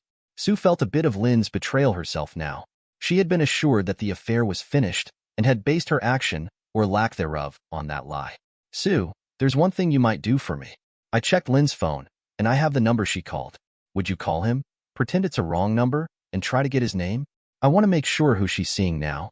Sue worked at home as an editor. She had a PhD in English Lit, and she had a background in theater. Using her best acting technique and social engineering skills, she planned the call. She would use her flawless English accent, which never failed to impress. She dialed the number with the phone set on speaker. Hi, this is Buddy White. Sue blinked. Sorry, wrong number. Well, that was certainly not satisfying, she said, her whole scenario going out the window. But the information was clear. Lynn had not broken off the affair with White. One more bit of data established. They talked for a while about what to do next. Paul was adamant that he was going to catch the pair in the act, and it was going to be at their next encounter on Thursday. But he wanted more ammunition. He wanted to be prepared with as many facts as he could when he confronted his wife. That way, he could catch her not only in flagrante delicto, but in all of her lies that she would undoubtedly try to cover things up with. I can't really hire a detective to follow her around. I wouldn't know who to call, and she might not even see or talk to White before Thursday. Also, I expect a lot of expenses with the divorce and all. I need a quick way to get the goods on her. They were quiet, thinking, for a minute or more. What if there was a mole? Sue asked. What? What mole? What if some friend of hers, say, her best friend, were to milk the story out of her? You would do that? Never underestimate a pissed-off woman, guys. I've had it with the bitch and how she's treated us all. I think I can come up with a story that will make her give it up to me. For the next hour, they planned. Sue would call Lynn, saying she needed help desperately. They would arrange to meet Sunday morning for coffee. Nick would modify an old purse of Sue's to hold a video camera, and Sue would put it on the table to record every word and facial expression. By noon on Sunday, they should know much more. Lynn, I need to talk to you as soon as possible. Can you meet me for coffee in the morning? I'm in a situation, and you're the only one I know who has the experience to help me. And I trust you. What's up, Sue? Are you sick? Is Nick okay? No, it's not that. Lynn, remember the party last New Year's? I have situation kind of like that. Ah, I get it. I may be able to help you with that. How about 10 o'clock at that new coffee place at the mall? Pick us a nice quiet spot to talk. I'll see you there. Secretly, Lynn was smiling. It's about time her old friend came out of her shell. She has been with that old bugger of a husband for years, and she could do a lot better. She was still cute. It would be hot to have someone to share stories with, like she used to do with her sister. She would love to help her friend shed her outdated ideas. In time, she could teach Sue everything her sister and, more importantly, her daddy had taught her about life. Sue was at the coffee shop early and picked a table outside under an awning. She carefully set her purse up on the table and tried out the camera inside. She moved 2 chairs away from the table so that there was only one place for Lynn to sit. She made sure the angle was right and did some audio testing. The air was calm, so there shouldn't be any wind noise. She set it up so that she only had to reach in and click one button to begin recording. The 16 gigabits card could hold lots of video. Nick had cleverly arranged the camera in the purse with Velcro straps to hold it firmly in place. He disguised the holes for the lens and mic, so they appeared to be part of the pattern on the black purse. She was ready when Lynn appeared. "Lynn, can you get us some coffee and I'll hold our place? This is the most private spot." "Be right back." Sue clicked the on button when Lynn emerged from the shop with the drinks, quickly checking to make sure she was recording. They got the preliminaries out of the way quickly, and Sue launched her saga. "Lynn, there's this guy, and he wants me. I don't know what to do. He's so cute, and it's been so long since Nick made love to me. Nick trusts me completely. I've never cheated on him, but I'm so tempted now. I'm asking you because I want to find out what you feel like after the New Year's party. Am I going to regret this if I do it? Go for it, girl. Frankly, I can't understand why you haven't done this before. Nick's nice and all, but, honey, he's way over the hill. You're still young and cute. I've always admired how you look, but I've never understood why you waste your time with Nick. Wow, no remorse then? You sound like you really have it together on this. Was that party really just a one-time thing? Honey, I won't lie to you now. I had to tell you that back then, or you might have let the cat out of the bag. But now that you're in a similar situation, we can share all this stuff. In fact, we'll be having some real hot talks. Lynn, tell me all about it. I'm so excited by this, now that I'm thinking about doing it myself. Where did it all start with you and Buddy? Are you two still doing it? You should see the look in your eyes. If you're not wet right now, I'll bet you will be in a few minutes. Okay, here's the story with Buddy. We actually met 2 months before that, at the Holden's Halloween party. I was wearing that leopard outfit, remember? Buddy kept eyeing me for the first hour or so, and I eyed him right back. When his wife was helping with the trick-or-treaters at the front door, and Paul was out back by the fire, Buddy came up beside me and whispered to meet him on the landing in 5 minutes. I just nodded my head at him. You know how big and crowded that party was, and the house is huge. It was easy to go back along the dark hallway and climb up to the landing. Nobody was around, since all the action was downstairs. When I got up to the landing, Buddy kissed me hard and then led me into the bathroom and locked the door. I had my leotard off in 2 seconds, and he screwed me sitting on his lap on the commode. That's what I like about him. No bullshit. No I love you. None of that romantic crap. We did it probably 20 times between then and New Year's. We were trying for a repeat of Halloween that night, but you were in the bathroom, so we had to go down the hallway. I would have done him in one of those bedrooms, but the Holdens had the doors locked. So, it didn't end there, did it? You're still doing him? Damned right, honey. He blows me away. Matter of fact, I'll be doing him next week, in my own bed. Wow, that is wild. But what about Paul? Don't you feel a little bad for him? Sue, Paul is a husband. You can't treat a husband like you do a lover. They serve totally different purposes. Paul is there to do what I want him to. Buddy is there for good sex. Now, I'm not saying I don't ever enjoy sex with Paul. Hell, after a good session with Buddy, I like to have cool-down sex with Paul. You know, when Buddy has made me a little sore, I get Paul interested that night and he'll do an easy sex and get me off. Of course, I'll be thinking about the royal sex I got earlier, but Paul never knows that. Sue, here's what I think about Paul. He was a good husband choice because I knew he was always going to be an okay provider. He didn't insist on having kids, which is nice. He takes orders well. He trusts me, and I can control him like a TV remote. All I have to do is act like I'm jealous or throw him off balance with an argument once in a while.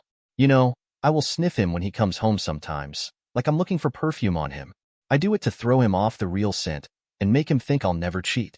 When there's a movie on and the husband has cheated, I make a point of going on and on about how terrible I think that is and how I would never tolerate him cheating. Having Paul around is like having a little friend who is not straight. He is so docile. I can treat him any way I want, and he just keeps coming back for more. He's under my control, and that's how I like it. He gets some free sex once in a while, and I get all the freedom I can stand. I can come and go as I please, but he has to check out his every move with me first. I always know where he is, so I never have to worry about him catching me with a lover. So, you've had other lovers? Susie, I don't even know if I can count them all. The first one was that first year we were married. He was barely legal. He was staring at me in the supermarket, and I just picked him up. He never even knew my real name. I bounced around hotel rooms with him for 6 months, until he got too clingy. Gotta watch that with young guys. I did a bunch of one-offs after that. Once, I had a salesman friend who liked kinky stuff. That was a good one because he only came to town a few times a year. I've kept Buddy busy for longer than almost any of them. Like I said, he's a hound with a hole-splitting tool. And he's married to a woman who is apparently clueless. She works and he plays around. He can come see me almost any time, and and I'm in control of that. So tell me about your new conquest. Where did you meet him? Sue ran through her prepared story about her fictional paramour, Rod. The details are not important, but her performance was impeccable. She had Lynn believing every word and encouraging her to take full advantage. Lynn, I just can't get over how in control you are. I don't know if I can treat Nick the way you do, Paul. Honey, in the animal kingdom, you have your dominant individuals, and then there's the rest of the pack. They take orders, you give them. The drones exist to service the queen bee. I'm the alpha dog with Paul, and I wouldn't have it any other way. The alpha gets her choice of mates, and so I take that privilege because it's mine. He could have taken that spot in the pecking order if he'd had it in him to do so, but he didn't. He sometimes puts up a fight, but he could never outlast me. He hates to fight, but it doesn't bother me in the least. I have more stamina, and I make sure I always win one way or another. I'm the alpha bitch. You can be the same easily. I can't see any problem with you running the show. Nick could never replace you at his age. All you have to do is take on the role, and freedom will be yours. Make plans to start doing Rod, and enjoy every second of it. Nick will still be there, and the worse you treat him, the more he will fit into his natural submissive role. You could probably do Rod right in front of Nick, and he'd just take it. It's just the way things work in the real world. You've always been in control. You just haven't taken advantage of it yet. One more thing, though. What about STDs? Aren't you worried you'll catch something? Do you use protection? Most of the time, I make the guy put a rubber on.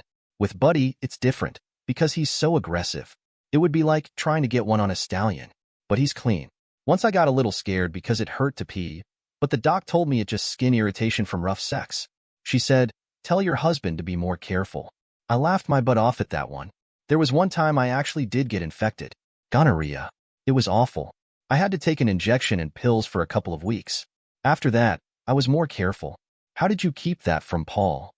That was pretty masterful of me. You know how he likes to play guitar. Yeah, and he's pretty good too. Whatever. Anyway, he told me he was going to jam with his pals. He was expecting me to tell him no, because I never let him out of the house alone.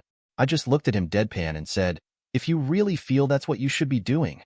I didn't tell him he could or he couldn't. I gave him the choice, and he went to the jam.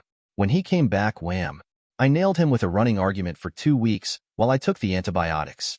If he hadn't gone, I could have turned that into an argument too, and I never have to say no to sex with him, because he won't initiate sex if we're fighting. He can't just screw me like a normal guy would. We have to be all lovey-dovey, or he doesn't initiate. At that point, the women had been talking for a long time, and Sue was antsy to get the recording back to Nick and Paul, so she thanked Lynn profusely and left for home. The conspirators sat there appalled as the video rolled. Sue and Nick could hardly recognize Lynn, because she was never so hard on Paul when there were other people around. Paul was shocked, but not nearly as much as the couple. He had come to know that Lynn was capable of almost anything. The one thing we haven't talked about is Anita White. Sue, do you know anything about her? She must know the a-hole cheats on her. I feel obligated to let her know that he's screwing Lynn, just in case she doesn't know. But if she does, she might be okay with it, and she might warn him off and ruin my sting. I've only talked to her at a couple of parties. She puts on a good face, but she seems deeply unhappy some way. With her husband's reputation as a bully, I'm wondering if she is totally cowed by him. It would be a big risk to let her in on what you're planning to do. She really might blow the whole thing, and you'd have nothing but this video. If she cooperated, on the other hand, she might be able to help put the man out of commission. Maybe I could help with her, too. If she gets a call from you, then she knows you have them in your sights. I could just talk to her in a general way about his cheating and feel her out to see if she would likely be on your side or his. You did a great job with the video, so I trust you to handle Anita White. The sooner the better on that, because it will affect my plans. All right, folks. I thank you for your help. When I hear back about Mrs. White, you two are out of it.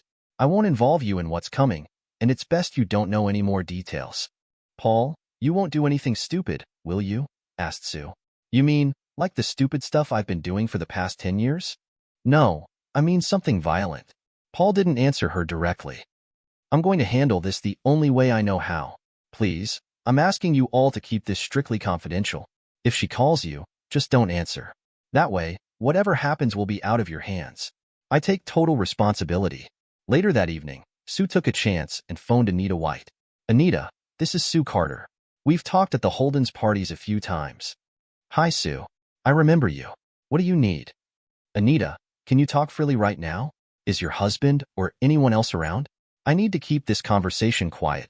Buddy's out right now, and I'm sitting here reading. What can I do for you? Is it some legal matter? Well, it could be, I guess. Anita, there's no good way to broach this subject, so I'll just be frank. I hate to be the bearer of bad news, but Buddy is cheating on you. Not with me, but with someone I know. I'm so sorry, but you have a right to know. There was silence on the other end of the line. Then Sue heard sniffles and sobs. That a-hole. He said that was all over. A year ago, he promised he was through with all that. I took him back based on his promise, and I told him if he did it again, I'd cut him loose. Sue consoled her and moved on a step further. Anita, what do you want to do about this? I know it's not my place to ask this, but I may be able to help some way, depending on your answer. Sue, I appreciate your concern. I'll tell you this, he will never again sleep in my bed. I have a cast iron prenup, and I've threatened to use it. If I divorce him, especially if there is solid evidence of infidelity, he's cut off without a penny. He can't hold a job, and all he's good for is escorting me to events and screwing women on the side. He would be living in the gutter until he finds some susceptible woman to take him in. Anita, I can get you the evidence you want, but you have to promise me that you will keep cool for a few days and not let on to him that you know something. Are you up for that? I promise. I will be cool as ice, and he won't have a clue until I have the evidence in my hands. Can I send someone to your office tomorrow to bring you some preliminary evidence? They set up a meeting, and Sue called Paul the next morning at work. He was to meet her in her office at 1 p.m. on Monday. Paul walked into her office with the video camera in his hands. He introduced himself, and they shook hands before he sat. Mrs. White, I'm the husband of the woman your man is sleeping with. Here she is, in her own words. Paul set the camera on her desk, queued up to the relevant section, and pressed play. The small screen was barely visible, but the audio was excellent. When he saw the tears in her eyes, Paul walked around the desk and put his hand on her shoulder. I know how you must be feeling. This is new for me, because I just learned about my wife's behavior. But you have known what Buddy is like for a long time. I take it. Anita, I'm planning something, and I'm asking you if you want to be part of it. It's going to happen, no matter what. So if you don't want to participate, that's okay. I wouldn't feel right if I didn't offer, though. Paul, he has been intimidating me for years. I have taken it over and over. I've been physically afraid of him many times. I'm done with that now. I want to turn the tables. I want him to suffer now. Paul, what you're planning, does it involve violence? It may well get messy. I'm not going to murder anyone, but I expect to have to whip your cheating husband's butt. Is that a problem for you? Paul, I'm 5 feet 5 inches, and he's 6 feet 2 inches. I have never been a match for him. No offense, but I'm not sure you can take him in a fair fight. Won't be a fair fight. I'll take him. Right to the cleaners. She smiled a bit and nodded. I'm in then. Just one thing, Paul. Leave a little bit for me to mess up, too. After his meeting with Anita White, Paul was in no mood for work. He was still stinging from the things Lynn had said about him on the video. Unfortunately, he recognized some truth in it, although he viewed things differently. He did hate fighting with Lynn, but he didn't view his conciliatory nature as a weakness. He could understand her perception of him as being sex-whipped. He'd chided himself that way many times. On the other hand, someone had to make an effort in this marriage to make life better, and Lynn certainly didn't. Maybe what hurt the most was her characterization of him as her little friend who is not straight. He was not, and she would see him in all his macho male glory on Thursday.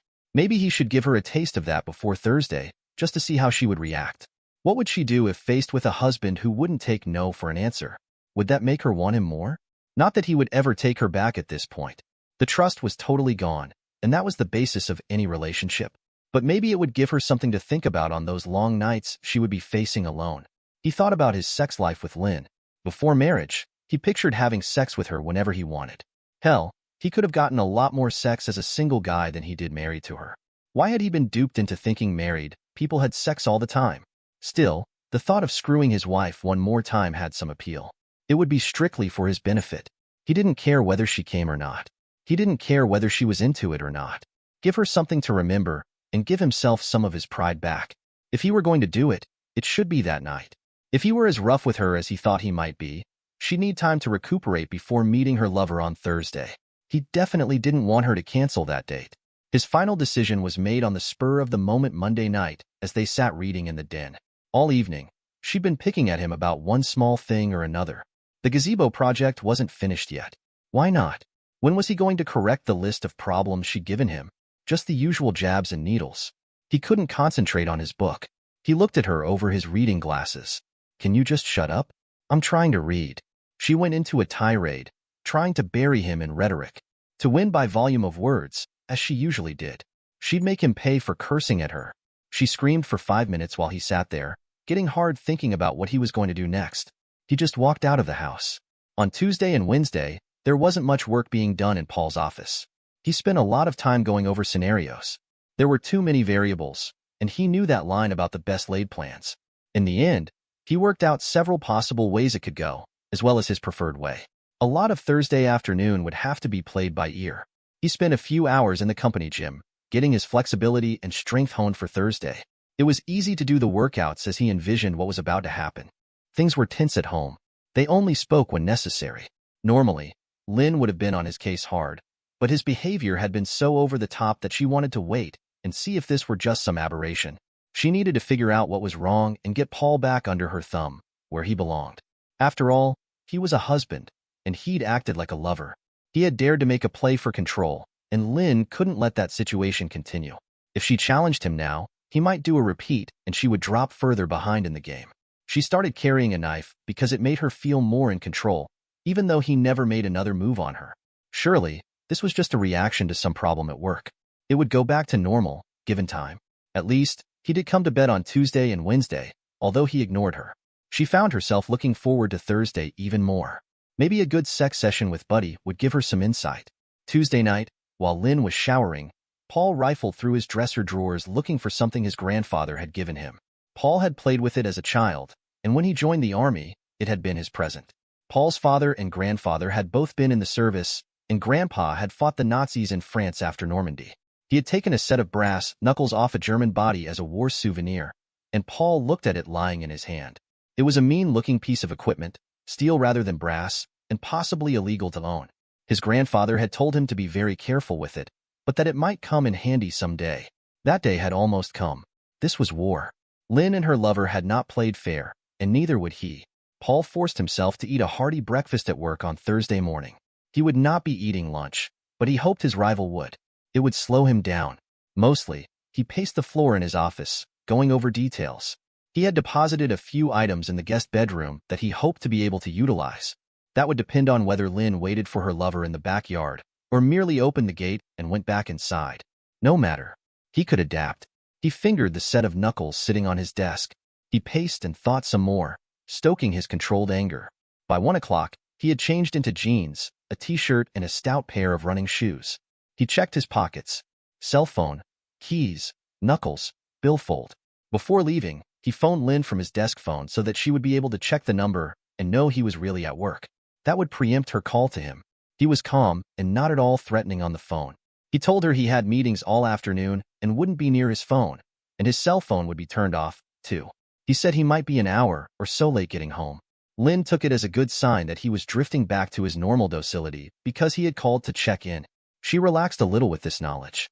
Maybe she'd even give Paul a little reward with some cool-down makeup sex this evening. She began to get ready to meet her lover. It took 20 minutes for the two of them to drive to the park. Loverboy's car wasn't there yet. Anita dropped him off, and he jogged down the street to his house and slipped into the backyard through the side gate on the end of the house away from the garage. He hid behind a photinia bush and waited, nervously checking the time on his phone, which was muted. At 1:45, Lynn appeared in the backyard, dressed in a string bikini, and headed to the back gate. She unlocked it and looked down the alley. Apparently seeing nothing of interest, she closed the gate and moved to a lounge chair under the big pecan tree. This was Paul's signal. He had left the side gate ajar, and he slipped back through the opening and around to the front door. Opening the door with his key, he walked over the spot where his wife's perfidy had been revealed a few days before. In the spare bedroom, he picked up a cordless drill and some hardware and walked into the master bedroom. In under a minute, he'd installed a hasp on the inside of the door and left a lock hanging on it. He placed a small piece of wood between the door edge and the jamb to prevent the door from closing, just in case his wife tried to shut it. His heart pounding, he took the drill to the guest bedroom, picked up the video camera, put the brass knuckles on his right hand, and waited. So many things could have gone wrong. He could have forgotten to do something. Lynn could have unlocked the gate much earlier and waited in the bedroom for her lover. Her lover could have arrived early, and he might have been caught in his preparation. But none of that happened. He did some breath control and waited for the final assault, planned and executed on his own terms.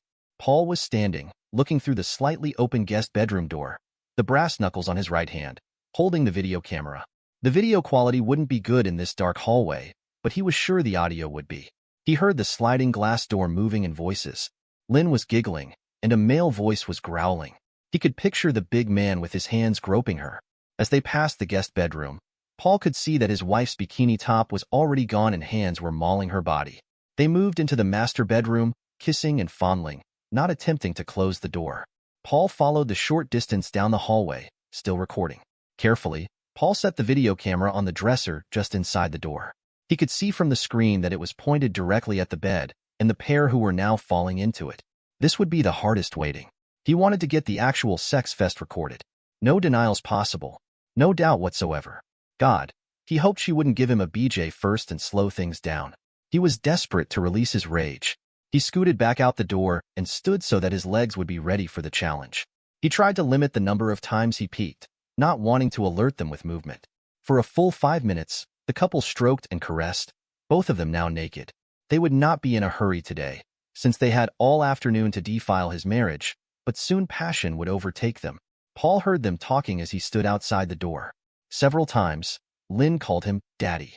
Yeah, that fit his suspicions. She definitely had daddy issues. God, I can't wait for you, baby. It seems like a year, and it's only been a week. It was Buddy's voice. Me too. I know you'll keep me busy all afternoon. I'm ready for you now. Go on, do me. I can tell you're ready. Paul peeked again and saw the a-hole on his knees between Lynn's legs. Then they started to have sex. He'd seen enough. He touched the brass knuckles once more for luck and walked quietly to the bed. Lynn caught his movement just before he shoved the bigger man in the ribs as hard as he could, knocking him out of her hole and onto his side. Get off my wife, a-hole, he screamed. Buddy's shocked face took in the situation. It was her husband, obviously. Not a very big guy. He instantly reverted to type, and his type was bully. He began to move off the other side of the bed, intending to deal with this annoyance. Paul stepped back a few paces as Buddy rounded the far corner of the bed and headed his way. Buddy mistook this move as a retreat. Lynn was now up on her knees, clutching the covers and screaming. Get the hell out of here. Don't hurt him. Which man was she talking to? Paul rocked back on his trailing foot, took a running step, and launched himself into Buddy's chest, bringing the brass knuckles as hard as he could into the solar plexus. They crashed onto the floor, with Paul's full weight collapsing the maggot's chest. When you can't breathe, all other considerations become moot. Buddy pushed, trying to get Paul off his chest. He made a high-pitched whining noise, unable to draw breath. Panic was in his eyes. Paul sat up, straddling his opponent, and Buddy's hands pressed on the floor, trying to get in a better position to take in air. Paul then delivered the coup de grace. Bringing his right hand high over his head, he brought the steel on his fist directly down on the center of Buddy's terrified face with as much force as he had. There was nowhere for the man's head to recoil and soften the blow. He heard bones give a satisfying crunch and watched blood start to pour out of his ruined face. Buddy's attempts to breathe were further hindered now by the blood flowing into his mouth and throat, and he was totally incapacitated. Paul got up and walked toward the door, satisfied with this first phase. He had been ignoring Lynn's screaming, but now he heard her words. What are you doing? Are you crazy? Get back here and help him. He realized that she thought he was leaving, running away. That was according to plan. A little psychological warfare. He kicked the small piece of wood away from the jamb and closed the door. He locked the hasp in place and turned to face his wife. Her look turned from angry to frantic as she realized they were all locked in, and she naked and had no protection from this crazy version of her husband. Her tone changed instantly. Paul, oh Paul, I know it looks bad, but he forced me into this. He's a bully. He threatened to hurt me, and you, too. He said he would kill you to have me. I had to do it. I didn't want to. He had been slowly approaching the bed as she spouted her lies, no expression on his face. Her eyes were so swollen with tears that she never saw the back of his hand coming. He knocked her across the bed onto her face. Shut up, you lying 304. I know you've been having sex with him for months. Paul turned his attention back to the victim on the floor. He was gurgling, still gasping for air, and turning a little blue. Paul wanted him hurt, not dead. He pulled his legs so that he was positioned close to the iron bedstead. He put him on his side so the blood could drain. Reaching into his top dresser drawer, he brought out 5 pairs of handcuffs. He secured Buddy's ankles and wrists to the bedstead with 4 of them. Returning to his prone wife, he pulled her legs off the bed. Leaning over her, he pulled her arms down and cuffed them behind her back. Standing up, he jerked her by her shoulders to a vertical position and quick marched her into the bathroom, where he deposited her on the toilet. Paul, you hit me. I can't believe you hit me. Don't hurt me again. Paulie, please. This is the part where you spill your guts. Paul rubbed the brass knuckles as he spoke, making sure she saw them on his right fist. I want the whole story. How you met, why you screwed him, why you thought it was okay to screw me over. I also want to know about all the other guys you've been screwing for the last 10 years. We've got all afternoon, seeing as how you won't be spending it screwing that maggot after all. Lynn made a calculated decision. He obviously knew some things about her doings. How much did he know? Were there areas she could fudge to make her adultery sound less treacherous? Did she dare to lie to him again? After that slap he gave her? Her cheek was stinging and her jaw was sore. She knew it would take time for her face to heal from his blow. She decided she had to test the waters and go slowly. Paul, I never wanted this to happen. He's such a big guy, and he's so aggressive. He came on to me at a party and lured me upstairs at the Holtons. I didn't know he was going to have sex with me, but there was nobody around to help me. Sue saw it, and she can tell you he had me cornered. And just what party was that? Asked Paul, fishing for more lies. Lynn calculated. It must have been Sue or Nick that told on her. Sue had only witnessed the New Year's party. It was the New Year's party? Whack. She screamed from the pain of his second slap. Liar. It was Halloween. You had sex with him 20 times or more by New Year's. Who told? She whimpered. You'd be surprised. How many people do you think Loverboy has told? Maybe it was one of them. But that doesn't matter. Sue told you this. That bitch. I'll claw her eyes out. But I know something about her that will wreck her marriage, and I'll sure as hell use it. Oh, you're talking about her new lover, Rod? Yeah, we all know about him. We made him up for your benefit. I actually came up with the name. Thought about calling him Dick or Lance. That got you talking, and Sue recorded the whole thing. It's copied onto a bunch of DVDs, just ready to send them out when I feel like it. Let's see, there's your daddy, your mom, that brother you hate. Lynn cringed. Actually, it wasn't Sue that told me what was going on initially, and Sue didn't tell me any details. She thought New Year's was your first and last time with him. Then you graciously dumped your whole whoring history onto that video. And as for who tipped me off in the first place? Well, sweetie, do you remember a phone call you made to Loverboy last Saturday, in our entryway? You said something about how much you love his big old tool. That's right, baby. You tipped me off. You told me everything I know about your whoring. You know what? I don't think I need any more information. I pretty much know all I can stand to know. And you've just proven you can't tell the truth anyway. And anything else you want to say, you can say to my lawyer. You'll be served papers in a couple of days. The only thing left to do is to dispose of the two of you. I'll need to consult with an attorney about that. Paul pulled his cell phone out and dialed a number. Anita, you want to come in now and collect the garbage? He listened and chuckled, and then closed the phone. Grabbing her shoulders again, he marched her back into the bedroom and showed her the sorry state of her lover, naked, handcuffed, wheezing and caked with blood. She almost vomited. Then he deposited her on the bed and shut off the video camera. He unlocked the bedroom door and opened it. Anita had been sitting outside in her car for several minutes, waiting for his call, and she entered the room within a few seconds. Well, Anita, I saved you some of him. His face is not much to look at now, though. Here's his latest 304, my soon-to-be former wife Lynn. Have anything to say to her? Anita approached Lynn sitting on the bed and slapped her hard across the left cheek, evening up the red marks on her face. You stupid, stupid woman. Do you know how many times I would have traded you straight across for your man? All you had to do was ask. From all I know of him, he's just about perfect, especially compared to that trash on the floor. What a dumb idiot you are. What are we going to do with them now, Anita? I'm inclined to toss this one out the door with no clothes on and see how long it takes her to find another sex buddy. Get it? Sex buddy? Well, I'm glad you saved his tool for me. I have a really sharp new hunting knife. Oh, we could cut off his tool and give it to Lynn. She just loves his big old tool. And you can keep his balls in the vault so that the women of this town will be safe. Actually, I'm going to exercise my prenup. That will put his balls in a ringer. He gets nothing if I catch him cheating, and boy have we caught him. We'll take him to the hospital and tell them what happened. I found him in the garage, where a heavy metal box had fallen and hit him in the face. He won't challenge the story, because he knows I can cut him off without a dime. If he cooperates, maybe I'll throw him a few crumbs. That leaves your to deal with. What do you propose? The only man in the world she really cares about is her daddy. He's her alpha dog. I'm wondering if maybe there wasn't a bit more to that story when she was growing up, but I don't have any proof. But if this divorce gets messy, Daddy will disinherit her like he did her sister. He can't stand the disgrace to his reputation. That will kill a pretty substantial inheritance and ruin her life, since half of what I have won't get her very far.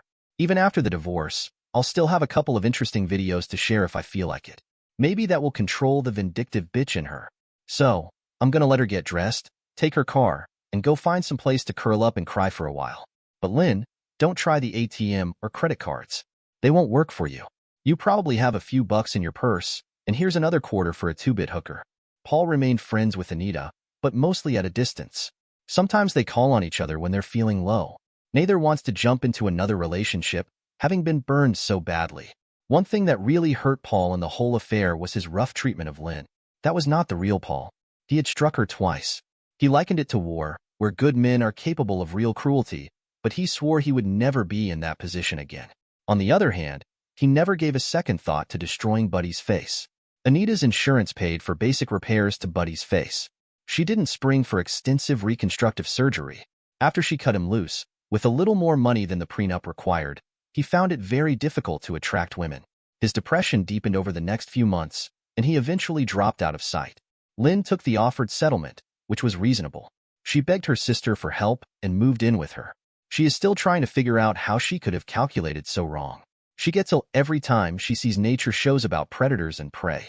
She cringes when she hears the terms alpha dog or pecking order. Sometimes she has nightmares about what happened that night with Buddy and Paul. Sometimes she really misses Paul. He doesn't miss her at all. Dear listeners, please share your thoughts in the comments section below and don't forget to like, share, and subscribe.